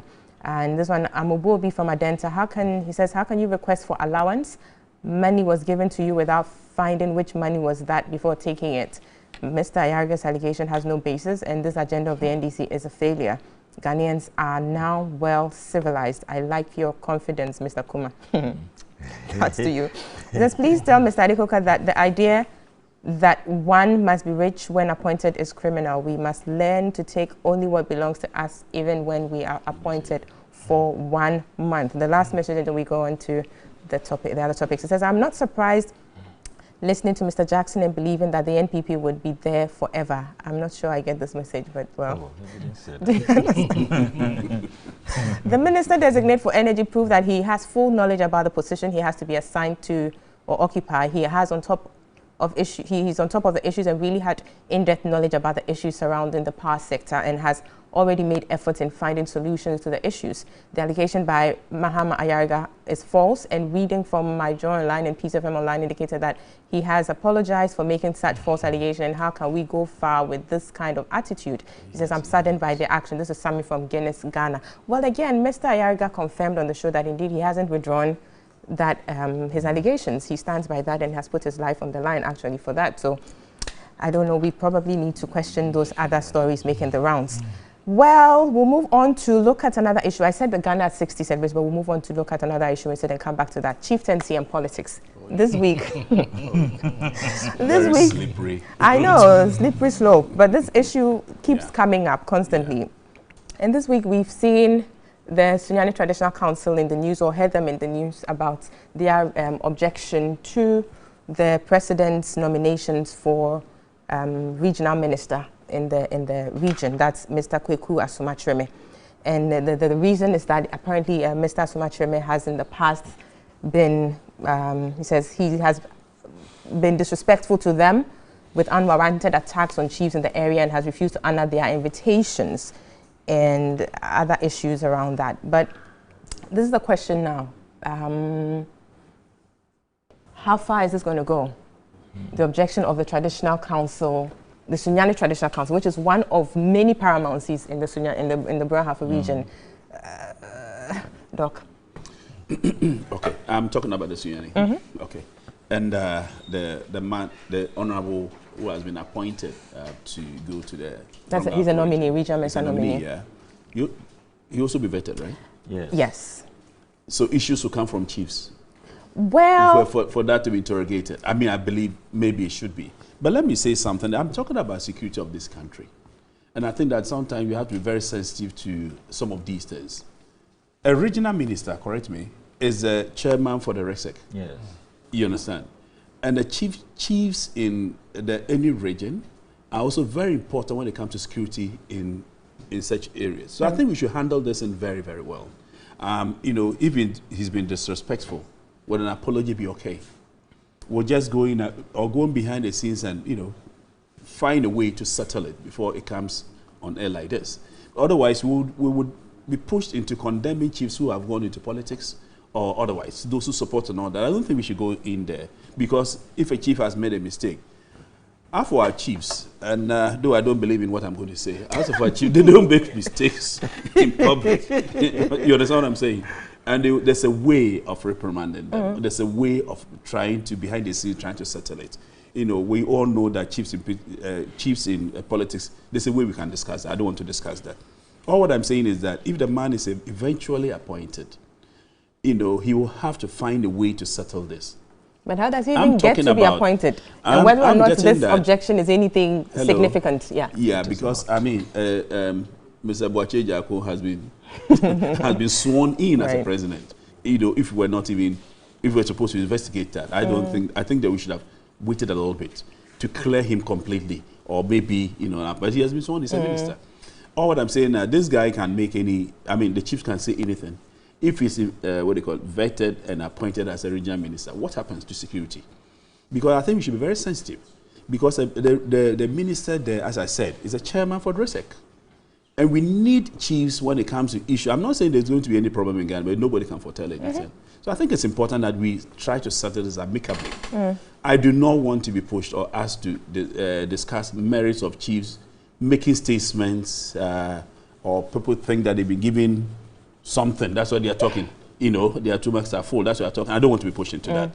All what I'm saying is that let's find a way to give honor to chiefs. And if the chief is even wrong, there's a way of handling it. Because I don't think you can take any chief to court or maybe say some disparaging remarks. There's a way of settling it. Chiefs issues are dealt with and we have our culture very strong. You know, I'm saying I don't believe in something I'm saying. Because some of the, I think if a chief goes wrong, he should be, I think that we should take it through the same normal system like any human being. But our culture as it is, we are becoming trado-modern. But traditional and modernity is coming in. So find a way, nice way to settle this. I don't think that we should push it too far. And if the guy is really wrong and he's not remorseful, he's going to have problems if he's appointed. Very well. I don't know, Doc, you don't want to go into the issues of surrounding it's been discussed from different political decisions. Today I want to take a neutral. Very well. Don't go into what I do appreciate MPP will say or what NDC will say. I do appreciate that, but I am sticking to the facts as it is. We do know that indeed from that area, the Sunyane, I mean, I think that the chief of Sunyane himself has been reported in the media to have made certain comments endorsing the candidature. He's not the only one. Yes, exactly. But because this particular issue is up for discussion, I'm making reference to that here, that perhaps that antecedent sets this whole thing up. Because the Traditional Council is indeed making reference to the fact that Mr. what's his name again? Yes, Asumachreme has been disrespectful to them. But we do know that one of such instances came up when the Sunyani chief made that comment about endorsing 80%, yes. And then he came out to condemn that act. And so we can trace it to that, or perhaps some previous incidents, but we don't know. But this is a fact on the ground. My question then is, couldn't this situation have been avoided if indeed perhaps the chief had not necessarily come out to make these comments? And then these are facts. Can I make one statement? Yes. Sometimes you can do the right things wrongly. Or maybe do the wrong things right. I'll leave it there. Okay. Now, Mr. Adekoka, yes, my question is to you. Couldn't we have avoided this if, we had played the game in a certain way? See, our political culture over the years has told us that we should, as much as possible, not allow chiefs to be involved in our politics. But we, the politicians, we take ourselves to the chiefs. You know, when you are going to do a campaign, the mountain walks to Muhammad. Exactly. Your first point of call is that you have to go and give the chief a snap and tell him he should open the doors of his village to you for you to go and sit under the tree and have a chat with his people. So it means that you recognize the importance of the chief, that he will ask you to you open the gate and you call his people to come and sit under the tree for you to. So you have involved the chief in politics straight away. By virtue of you giving him that respect, exactly. You've involved. Because you've asked him to open the doors for you to go and talk to his people. So immediately he becomes a politician. Does he? Yeah, because you first and foremost, you probably have told him what to come and say. Because the chiefs will come and sit, they'll come and sit in the meeting. Otherwise, they'd have no business. After opening the door, they should just go to their palaces and sit down. But here, you find the chief given a prominent position in the gathering. And the chiefs are called upon by the politicians to make statements. After drinking the schnapps. After drinking the schnapps. You know, they make statements. And then when they make the statements, it becomes a problem. Here we are. And like my brother said, invariably, throughout the whole country, different chiefs were making different statements all over the place. And the politicians applauded. Look, I remember when the Togbe Afedi made a statement when the president, the new president went to visit. Look, it became headline news. And people, my brothers on the other side, were very happy. And they ran with it. Brothers and sisters. Brothers and sisters. You know, they ran with this is where I keep talking about hypocrisy in our system. Double standards. Double standard. You stated this morning. You know, what is good for the goose is good for the gander. But when it's on the other shoe, then you say, hey, what you say? So for me, I keep saying that as a people, we should, you said earlier on, we should be principled. When we don't have those principles, we end up having this situation, right? So many chiefs said so many things.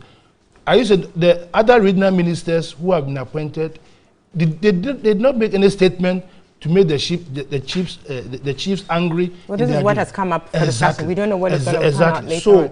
here, you want to be a regional minister. The chiefs have said something. If it's me, I'll go quietly in the night, 5 a.m., and go and apologize. 5 a.m. in the morning. 5 a.m. by midnight, 5 a.m. in the morning. But here, the discourse that is coming from that is rather the opposite. We have the youth organizer there. Really, yesterday, I listened to him chastising the chairman. They are going to remove some of the, what do you call it, stools that he insists on. They'll leave only Sunyani for him. I mean, what kind of, it's not the best. And if you do that, how are you going to work with them? Because, unfortunately for the minister designate, Sunyani is the capital of Brongahafo. So that is where you are going to reside. If it's not split into two, right? You understand? So for me, the minister designate and his people should just hold them. And we must give some reverence. How bad our chiefs are. They are the custodians of the land. Politicians will come and go. A few weeks ago, the minister for Brongahafo was NDC. When he left, the chiefs did not leave. The chief stayed. A new one is coming, and the chiefs are going to stay. And they'll be there forever. You see, look at Kwesi Bunso. Is it Kojo Bunso? Kojo Bunso's situation. It's the same thing we are talking about. The chief said he was being disrespectful, and that as a mayor, they cannot work with him. And the president was forced to. So it has happened before. That's the principle we are talking about. The same thing. So it's up to the president to take a decision. And that is where I will leave it. Great, but picking up from where you left off, Mr. Adekoka, the Ashanti region situation, the Brongahafo region situation, it may involve chiefs, but I'm wondering if the dynamics are the same, because you have the BA, which has over 30 paramountcies. 39. Yes, more than that, exactly. You know, and you have this, the Sunyani Traditional Council being the single entity that has come out to raise this objection. That's why earlier on I asked, how far can this go? How much of an impact can it make? Because with the Ashanti, you realize that there's the Ashanti Traditional Council who made that request to the president. So it was a united, you know. You know, you see, it's the Ashanti Traditional Council. That's more enclave. Ashanti presides over. Exactly. Here's a situation where we have a traditional council. Look, it doesn't matter how big or how small. It is a matter of respect. We are saying that our chiefs should be reverent. Whatever, chief, they make a lot of mistakes. They get themselves involved in a lot of things. But when you go to Ahimfie, for however intelligent you are, where you come from, when you go to Ahimfie, as bad as the chief is, you go and misbehave yourself. you slaughter a goat before you come out. They will not look at the background of where the chief is coming from. So that's what I'm saying. We politicians have to, first of all, mind the way I was going to speak about Safuma, but you didn't allow me, so I won't want to talk about it. But all of us should be very careful and should be principled. When we do that, this hypocrisy that we so much exhibit within our body politic and even the country, if the chief is wrong, is wrong. If the minister doesn't is wrong, is wrong. Let us find, try and accommodate each other on matters of principle. We need to work together. Chieftaincy, traditional authority and formal authority need to work together for development and all. But the party, I believe, apologized on behalf of this gentleman. Shouldn't that vested, or the gentleman himself needs to? Well, Abena, it appears the Sunyani matter is a bit complicated issue. It's not a straightforward matter of chieftaincy, properly so-called, against a nominee. I just want to correct an impression created by my honorable chairman that chiefs are not supposed to do politics. In our constitution, chiefs are allowed to do politics. They are just not allowed to do active partisan politics. That's the only thing. Because chiefs become council of state, they stand for elections, they are elected, so they can do politics. But they are not supposed to do active partisan politics. And unfortunately, it appears that is what is happening in the Sunyani scenario, where the chief declared that he was going to give the president 80% vote in his traditional area. And in fact, if you look at the results of the election that came from Sunyani, the opposite is what happened. It should tell you that the chief doesn't have majority support of his own people there and cannot make allegations of whether his people accept the nominee or not. And if a chief endorses another candidate to become president, and Nanado wins the elections, and he appoints the chairman who stood in opposition to the chief's statement as his regional minister, and you have that same chief, not different chief, that same chief who endorsed another person to become president, opposing the candidate of President Nanado, then a lot of issues will come to play. Your strength as a traditional leader weakens. And I think that is the problem we have at the moment. And that's why we have that the constitutional quote-unquote injunction against, yes. Exactly. And you see, if our chiefs are not very careful, they will bring into question their role in our modern democratic dispensation. And people may begin to raise issues of their relevance. Right. Because if you stick your neck out that this is what you're going to lead your people to do, and it turns out that your people don't follow you, but they do the opposite, then where lies your integrity as the leader, your authority as the chief or the leader?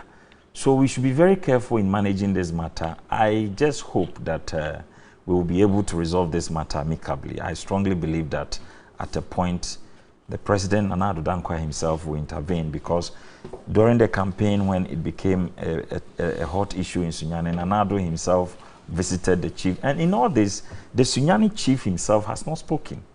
It is I think, two sub-chiefs who have taken it upon themselves to create all this political tension in Sunyani and encompassing the whole Sunyani Traditional Council, as if every chief within the Traditional Council. But to the extent that we haven't had any, if you like, objections coming from, you know, the entire council, we presume then that they are speaking on behalf of the Traditional Council, isn't it? Because we haven't had any... Yes, but if the entire council makes a position and the entire population vote contrary to the position, what does it tell you in a democratic environment?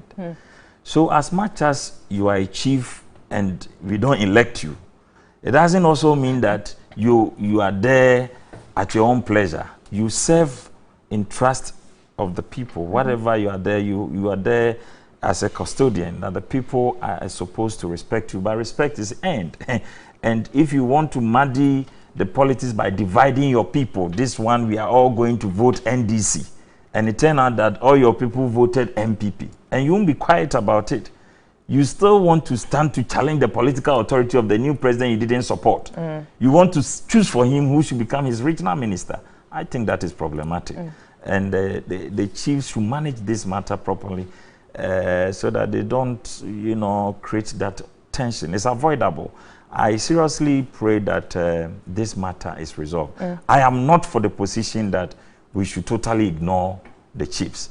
I think we should try and reconcile. And I believe Nana Akufo-Addo, President Akufo-Addo, will intervene at a point to bring reconciliation. But you can never reconcile two people who are not willing to. So at least we must begin to see some compromises at both ends, and we must not let it look like the nominee is disrespectful. He was doing his duty as a regional chairman to campaign for his party. And if by doing that you see that as being disrespectful, I mean, it will be difficult to justify. Well, the party apologized on behalf which we did. So yes, so clearly then that. And we thought it was the end of the matter. Apologized because you wanted to move on, not that you believed. But we thought that would end the matter. But for the public position the chiefs are subsequently taking against on the same matter, it meant that they are still, they still didn't accept the apology, and we should not be going in that direction. They say that the hen say akuko tianeba no nkuno. And sometimes when these things happen, the chiefs are supposed to become chiefs as we know them. They are honorable, they are reciprocity of wisdom, and they are supposed to be patient and more accommodating. So that is not coming at the moment from the side of the chief. And I think we should try and make amends on both sides. And I think our people too should tone down. And, you know, we must, like Doctor said, our chiefs in our tradition cannot be wrong. Right, yes. So moving on. Whether you accept it or not, that is our belief. They can never be wrong. So we should also show them respect and accommodate some of these issues as part of our traditions, because no matter how big you become, you still, they say, no matter how tall the Iroko tree grows, it will never touch the sky. So we must also acknowledge that we have our traditions and customs and culture that we should must be kept sacrosanct as such. Very well, yes. Our chiefs can never be wrong, so how do we move on, Mr. J? You know, what worries me in all this is that I suspect that this matter will be negotiated outside the public view and it will be resolved. But what worries me is that what precedent are we setting? Can chiefs oppose any appointee and just come out and say, you've been issued an ultimatum, don't step in my land, don't do this, or well, Sunyani belongs to me, so we'll see how you govern if it's not from Sunyani. You know for a long time. No, that's the point. Let me, yes, Mr. Jackson, you definitely go on, but here's the thing, that per the law, constitutionally speaking, the president has the prerogative to make those appointments in consultations with the identified organs. So technically speaking, the traditional authority do not have that formal role to play. But we see this emerging trend. And so I don't think we can turn a blind eye to it. What worries me about the trend is how the chiefs pass their message on. It's not the fact that the chiefs have any objection. They're stakeholders. And they're custodians of the land anyway. No. What worries me is that they go to the press. And they don't find a channel to come and say, hey, Mr. President. They want instant results. No. But you see, that for me, that is where the chiefs are wrong. I'm not worried about chiefs having conflicts with political appointees. That's not the issue. It's how these issues are resolved in the public eye. And in resorting to the press to say, this is how, listen, there's a lot that goes on behind the scenes when anybody is being appointed, and a lot can go on. What we're saying is that don't take us, you see, once you are in the press, you have taken a stand. And that stand makes it all the more difficult to negotiate your way out, and puts you at a risk that either it will come out in a way in which you lose face, or somebody else will lose face. So in order not to lose face, you stick to that position. So what I'm saying is that I'm not against traditional authorities as stakeholders in this country making an input into appointments, etc. What I worry about is the trend that is coming out where it is done by ultimatum, and it's not done in a way in which there is negotiation and there is a give and take, and there is it allows all of us to come out of this situation without losing face. What worries me is the process that is being played out. I mean, we saw what do you call it, Honorable Kujobonsu's issue. In his case, his was a lot more difficult than this. Yes. Why? Because his area of jurisdiction was exactly where the chiefs came from. Here, it's a little bit more complicated because it's a whole region. You're 1 out of 30 or 39. 39. Over 39, actually. Yes, you're 1 out of 39. And to make it worse, the region is not as homogeneous as the as Kumasi was. So all of a sudden, then it gets murky. So what happens? I think that what should be done is to get our chiefs, maybe the House of Chiefs is the right place to say, if you have any opposition, don't give an ultimatum. Don't go to the press, so that we can negotiate ourselves without a loss of face. Or we don't want to bring our chieftaincy down. It's an institution that we like and we like to hold. But if our chieftaincy institution wants to go this course, one of these days they're going to go straight into a brick wall, and all of us are going to be sad because our chiefs have lost face. That's true. Very well. Let me take some messages from our viewers and listeners here. This is Fred in Atmos. He says, I can assure you that Asuma Chairman has done nothing wrong. The continuer of Sunyani should rather be advised not to involve himself in politics. The whole traditional council is being reduced to political office. Brown Hafo is big, and I understand that more than half of Sunyani land even belongs to other chiefs. He should give us a break. We are speaking to a chief, please. I should be careful what I read now. It's Eric from LA says, how can institutions work when the government of the day is appointing heads of institutions? Okay, another one is coming in, says, Abna, good morning. All I want to say is that our chiefs should stop doing politics. That's all. And this is Cliff in Kumasi. Another one says, these chiefs are of use in politics. That chief, after endorsing ex-President Mahama and assuring him of victory, is rejecting a nominated minister. He should rather reject His Excellency Nana Addo because he needed John Dramani Mahama. Please kindly raise Montaka and chairman of the vetting committee online for us to hear from their side of the issue. Yes, we will definitely try to reach all sides as much as we can, yes. We need to verify that first, and then we can announce that. NDC leadership totally failed their supporters, so they just want to do something to appease them. Like President Rawlings said, only God can save them. This is Charles in Accra. Ohnia Jakum in Konongo says, as much as I agree the matter between the BA regional minister designate and the Sunyani chief should be settled, I also think that if the chiefs drag issues unnecessarily, they should be ignored. After all, the Sunyani paramountcy is only 1 out of, he says, 49. No paramount chief has control over the Brown Hafo region. He is regional minister, not municipal chief executive for Sunyani. It is some chiefs and some party executives who are behind that, not the entire Brown Hafo region. And this is Basala in Kintampo. Fogo in Aflawo says, I think the NDC minority should come out openly to defend the bribery allegation. Personally, I think the bribery took place, but First Deputy Speaker and the whole Parliament want to cover it up. Says, on the news of dismissals ongoing, I don't think the letter to revoke the appointment of MMDCEs was unnecessary. Fred Jemfi in Sunyani says, if there's anyone to apologize, it has to be the chiefs of our lands and not regional ministers, promising the whole nation that you will give the NDC 80% votes but failing them, promising the entire nation to descend from the throne should NPP win but still sitting on the throne. I just can't think far. And this is Fred and Jemfi. Kweku in Amasamai says, we regard chiefs as the embodiment of wisdom. We expect them to be wiser than even the politicians. Whatever issues come before a chief, we expect them to be wise enough to hold the people together no matter what. But when a chief openly takes one side of the divide, he forces other sides. He forces other sides. I'm not sure what this is, but essentially the import is that we should ensure cooperation of all sides.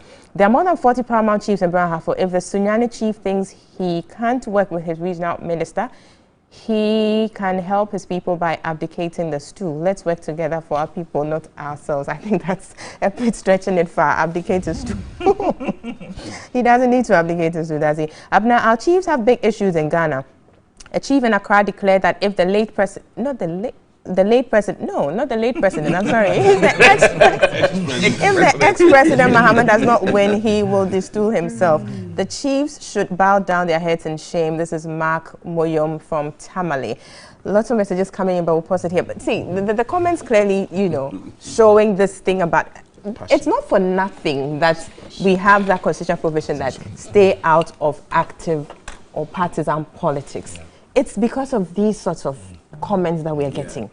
You see, I find it hard to be reading some of them. In fact, I'm skipping some because it's not appropriate to put it out there. I'm saying that the provisions are there, but we, the politicians, we go to the chiefs and invite them to come on our platform. So why go to them? Don't go to them. Yeah, that's what I'm saying. That's what I'm saying. So the provisions are, if you go and you just go and give your schnapp and ask the chief to sit in his palace, and you go and do your thing, fine. But you go there, you have given the chief prominent places to sit.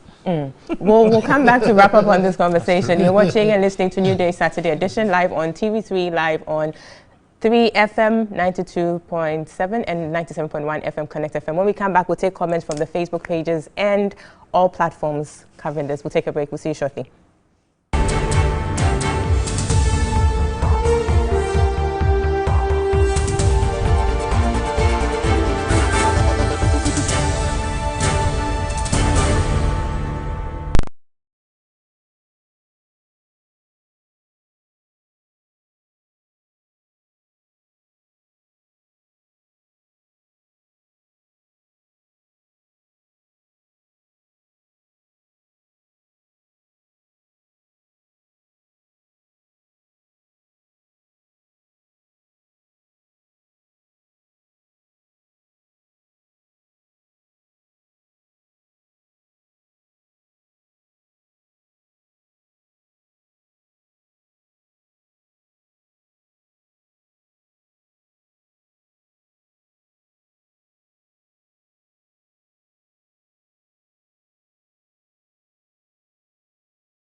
with 11 institutional heads. Yeah. So that makes sense. Welcome back. You are watching and listening to New Day Saturday edition. We are live on TV3, also live on 3FM 92.7 and live on Connect 97.1 FM. We're also streaming live on the internet at 3news.com. We have some messages on our Facebook page. This is Dekalid Selom Jerry. He says, Ghana, NPP were behaving like angels in opposition. This shows clearly that they can't help Ghana. I'm sure this is in reference to the alleged bribery. Emmanuel de Japan Leslie says confusion galore, and Seth Ofori is saying NDC be careful or else 48 years in opposition. And we have Sharifa to Akon. She says, I'm very sorry of the behavior of the NPP man. Please kindly don't insult Honorable Mahama Ayariga. I'm not sure John did that, but well, that's your view. Abu Sadiq says, please ask Mahama Ayariga, we are waiting for his corruption. I'm not sure what that means, but let's go on. Al-Hassan Taluta Dumbu is saying, is it not the same Ayariga that said the president has breached the constitution by appointing senior minister and the court threw the case out? How do you want us to believe that he's telling the truth? But why is it that he did not run to TV3 but Radio Gold, which everyone, let's see what it says, which everyone knows that it is a political platform and not a trusted station? I can't think far. Seth Ofori says this matter should be taken up. Samuel Sechere says, how can nominee bribe minority of just 106 MPs while he has the backing of a solid 169 majority who can just approve his nomination if the minority refuses to build consensus on the nominee's approval? Go tell this cock and bull story to the fishes in the sea and the followers of the NDC to believe this bribery allegation. Thambi Timmy says, he who alleges must prove with concrete evidence. Ayariga should be honest and factual and stop this, well, I'm not sure I can pronounce that word. Anyways, must not stop this allegation without evidence. And the last one, Samuel Setra says, hoax, don't forget Mahama Ayariga is a blood brother of Al-Hassan Ayariga. They don't have credibility. We'll put a stop on that and then come back to the panel here to move on with the conversation. So those were some comments coming in. Thanks so much, viewers and listeners, for your comments. We do appreciate them. The Facebook account is very active. Twitter, on Twitter is news@TV3. So please send it to us there. And Facebook is also news on TV3. So please send in your views, your comments, and we will be happy to share them with the rest of the world. So we'll just wrap up on that and then move on to another interesting topic for today's discussion. So, Mr. Jackson, final comments on this and then we carry on. Well, the issues are clear that with regards to what do you call it, this chieftaincy issue, negotiated out of the way, and let all chiefs not issue ultimatums, because if they do, then we're going to have a banging of heads, which will result in everybody having blood on his face. Right, that standoff between traditional authority and formal authority, we don't need that. We don't need that. Johnny, your take on that? I think that's okay for it. I don't have much further to say. Well, you said it all. That's fine, yes, Doc. Well, I think so. I think we've said it all. Let's have some negotiations that will bring sanity. And we don't need to say who is right, who is wrong. Because if you say the president is wrong, it's another thing. If you say you're appointing and you can't say the chief is wrong too. And you can't say the chief is wrong too. So let's find a wise way. Let's find a very wise way to solve it. And I believe there are a lot of people with wisdom. Sure. That maybe they've even started working. You never know. Hopefully. Yes. I'm now going forward. We've got a constitution which says that chiefs should not play active role in politics. The politicians should respect that. When we go on our campaign trails, when we pay homage to the priest, we should leave it there and then go and do our point. We shouldn't give them prominent places on our platforms. Definitely, when we give them prominent, they'll make statements. Look, next 4 years, you see all the chiefs saying, Nana, Are you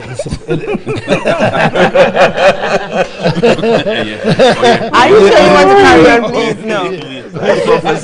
We'll end it there. We'll end it there. Okay, so we'll move on to this. I mean, with all these challenges we have as a country, we are turning 60 years very soon. And, well, the president thinks it's important for us to celebrate it. Oh. So, it's not the president of Ghana thinks it's important.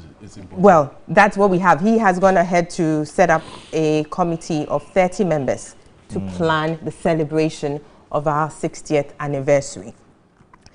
Of course, a number of issues have come up with this announcement, looking at the numbers.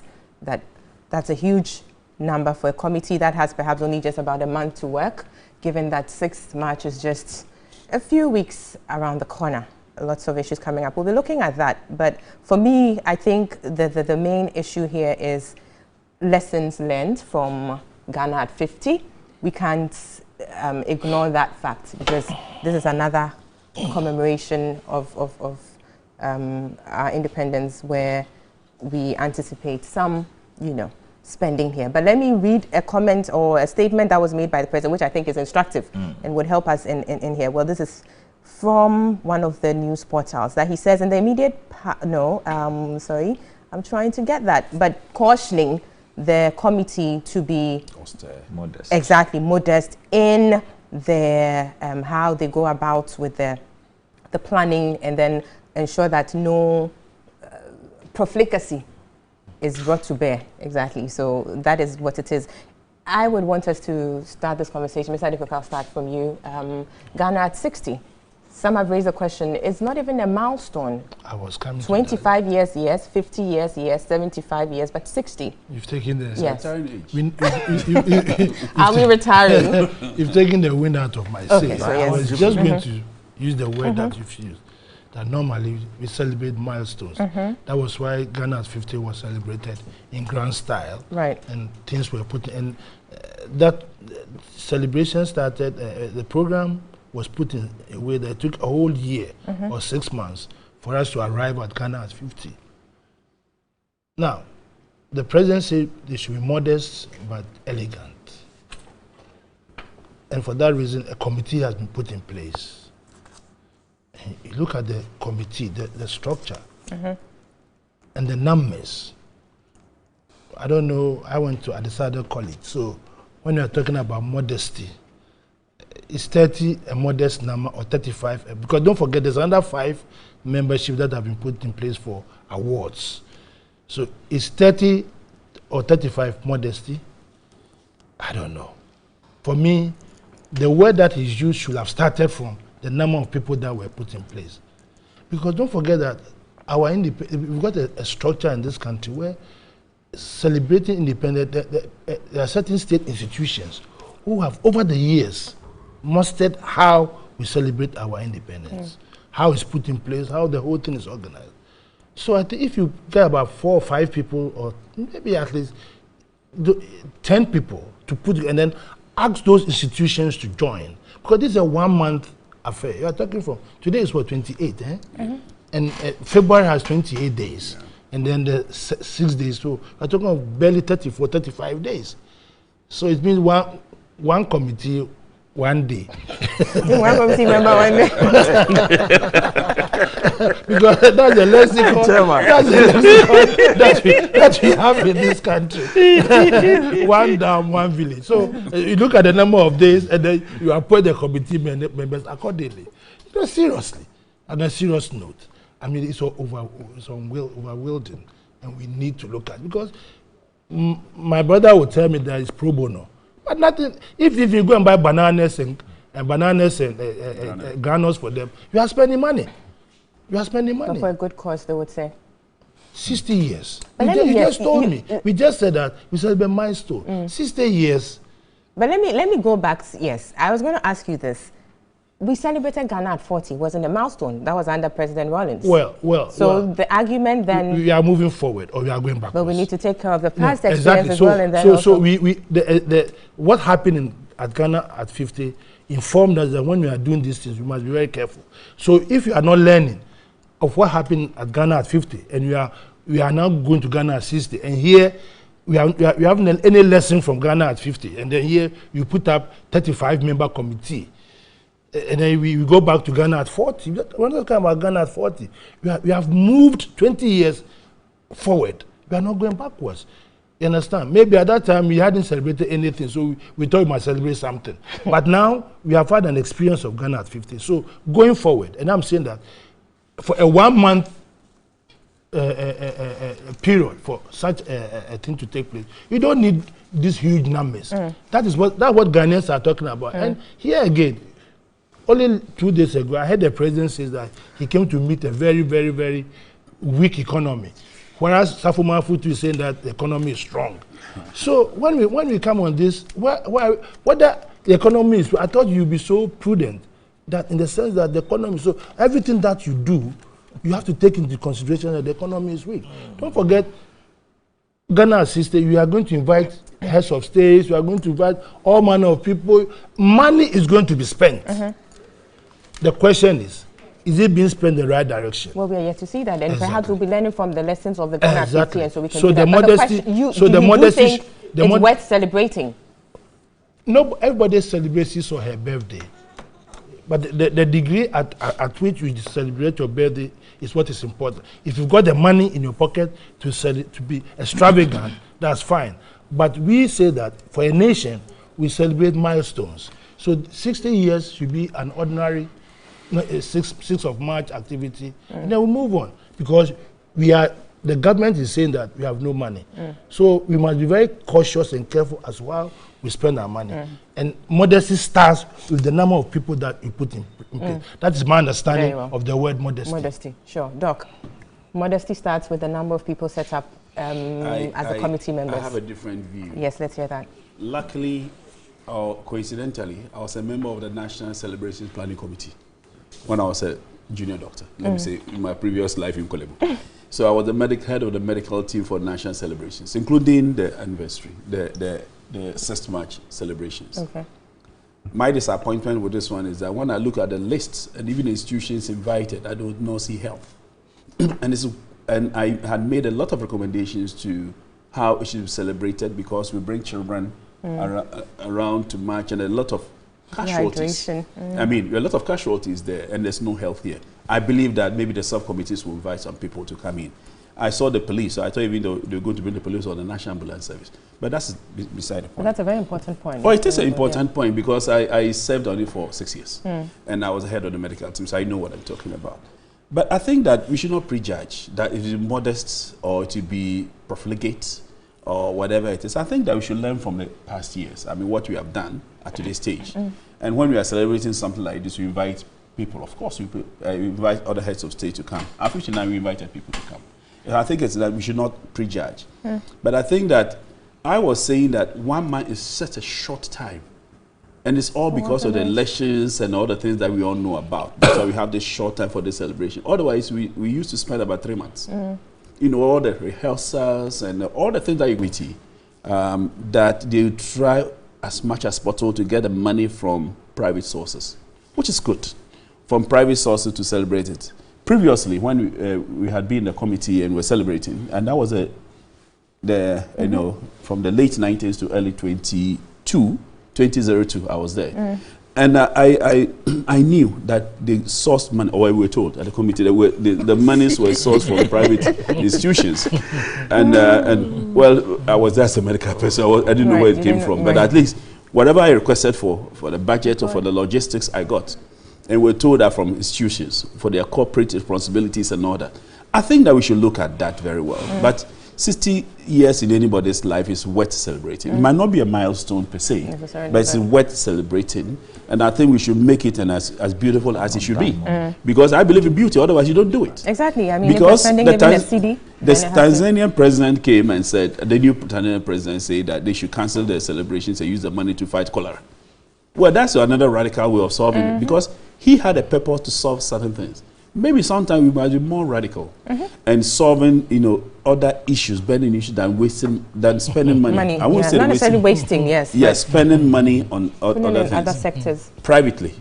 I mean, next year I'll be 60. I think I'll celebrate. Because I do not think that I have everything to celebrate. Right. The committee is the kids and the Yamada. All what I'm trying to say is that, you know, we should celebrate, let it be beautiful, because Ghana is a beautiful place. Yes. Sometimes the tension is just too much. Sometimes there's so much and all that. You release some tension. How and it children brings us together happy. as a nation. Children are happy to be involved. You know, a lot of if you don't make it a partisan, to make it a national thing. Yeah. That's the essence of it. Yes, and that's what I'm going when I was participating, I was doing it because of a responsibility as a national, right? Not because of any political coloration. Unfortunately, it turned out the last days of that, and I don't want to say which party. They thought that we were selected from Kolebu because of party considerations, and that's what I said. No, then if that's the case, I was not paid any money. We did that, you know, pro bono because we are offering services. Thank you. What we had only requested for is that these are the logistics we need to support the children. Exactly. Who came to and I believe, and I just want to tell the committee that children who collapse, they ought not to collapse because we have not brought a medical person in charge. It's important. Sometimes we have to rush people to hospitals for all sorts of things. We don't need to do that anymore. So I think that, you know, the committee, I trust that the president has confidence in the people they've selected. I trust they will do a good job. And let's not prejudge. Let's not prejudge. Right. Let's not prejudge. We are not saying that we shouldn't celebrate. We are saying currently. Let's be modest about it. Exactly. We are saying we are in hard times. Yeah. So if you are in hard times, and I said earlier on that our independence celebrations and we've got institutions that have organized this over the period of time. So you don't need this huge number to add to those institutions like yours that we are talking about. It's very, very important. Look at the people that have been put there. Can you trust that they've got that experience? That those institutions. Can you also not trust? Yes, so kindly don't know. We don't need to prejudge. But I mean, looking at this, I think I don't know if it's Mr. Adekoka who raised it or you, Doc, about the private participation in here as a means to raise funds. Indeed, that was one of the recommendations by the Ghana at 50 Commission of Inquiry report.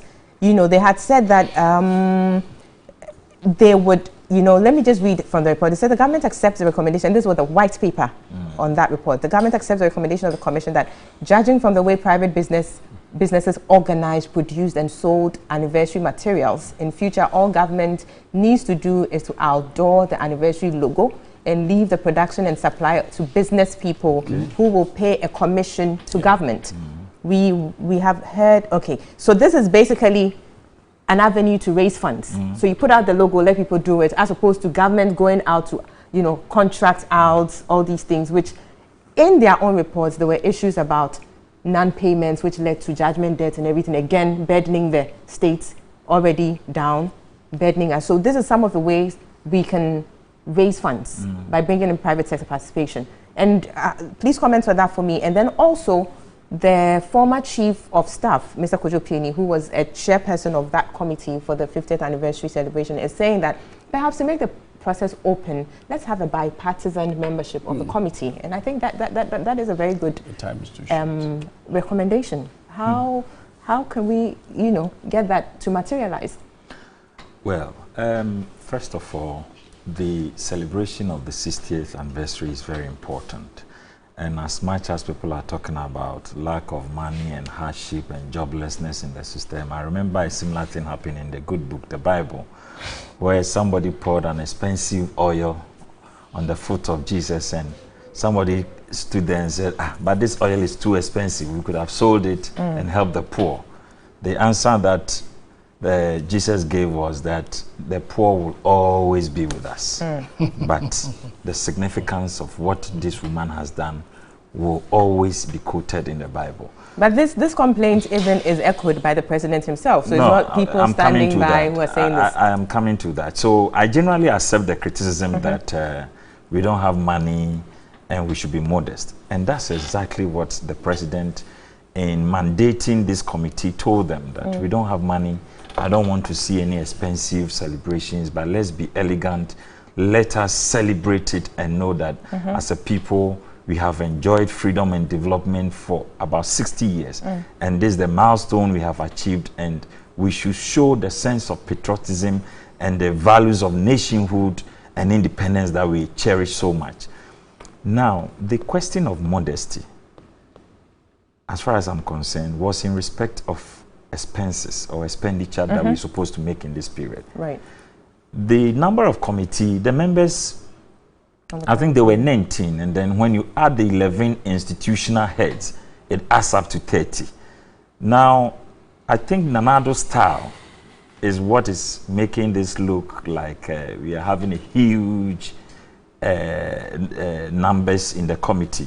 Before, no, isn't it 30? It's 30, but I'm saying that before it was the same numbers or even more. It's just it's not announced. Just as, first of all, it will not be announced. Maybe the leaders on the committee will just be announced that, oh, Ghana at 50, you hear about maybe Kojum Pieni and Dr. Rekumbrobe in charge, but go into the committees they worked with. It will be more than even the 30. Ghana at 59, go and check the number of people and committees that work. Except that Nanado wants to be very transparent with everything he's doing. So he took time to announce the people who are involved and what role they are going to play. Now, what is very important is that, just like it happened during the transition team, the NPP part or the NPP members of the transition team refused to take any certain allowances. And no expenditures were made on them as far as allowances were concerned. It is the same instruction he has given to this committee, that you are not going to sit there to take money for your sittings and planning and those things. So that's pro bono. It's pro bono. And beyond that, they've also been charged to solicit funding from the private sector. And look, there are so many companies who will be proud to be associated with celebration of Ghana at 60. We have big multinational institutions in this country, the MTN, the telcos. Most of them will be interested in, supporting such a good cause as this. And I seriously believe that if the committee does its work so well, they may even raise excess funds for other charity works and donations like to this house, which will be very fantastic. And I'm looking forward to hear that from the committee at the end of its work. I don't think it is about the numbers. What can they do at the end of the day? Nanado has told them to be modest, and the modesty is not in respect of numbers. It's in respect of expenditures that they are planning and how they will raise the funds, and they should not plunge that into any huge debt at the end of the celebrations that we spend huge amounts of money, and we as we have heard in the past, we don't want to hear these things. And I strongly believe that everything is about leadership. Once the leader has intimated to the committee, I don't want you to be extravagant in your planning or in your spend, but do something elegant and something memorable.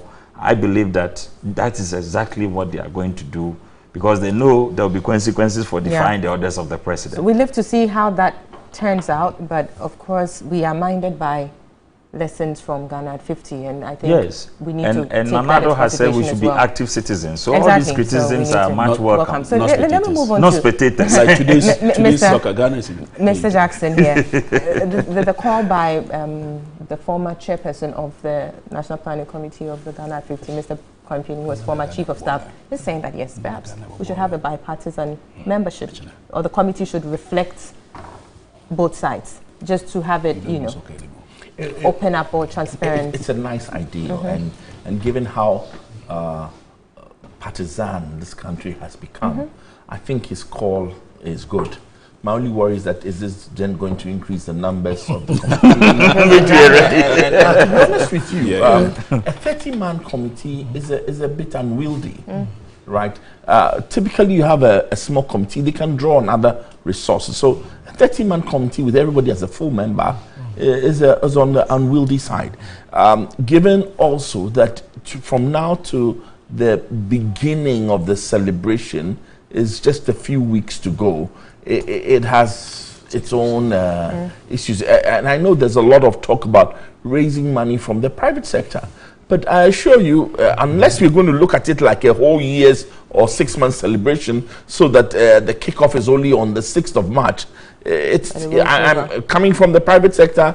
It's not that easy to get a check out of the private sector in the space of time that the committee has to work. So they're going to face some challenges from that, because you've got to plan. The private sector is not going to hand you money for handing over sake. You must give us some value back for for what we're getting, even if it's just the right to say that I'm an official sponsor of the Ghana at 60. The advertisement. Yes, or whatever it is. So there's a lot of work to be done, and honestly, if the time doesn't allow that, I worry about the time. Okay. I worry about the time, and I also worry that was there some work done by the previous administration? Should it be should members of that team, if they were in place, should they be co-opted to bring some continuity to the and listen, we've been here where we've seen rush jobs and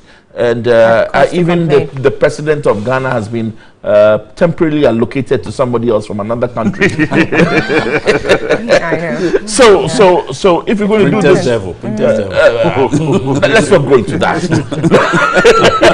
If you're going to do this properly, there's a lot of work to be done, and some of it, the more we rush it, the more likely we are to fall into those pitfalls. To fall into the pitfalls. So I generally, it worries me. Should we celebrate, if we can celebrate 59, 57, why shouldn't we celebrate 60? It's another milestone, whatever you call it. It's another year.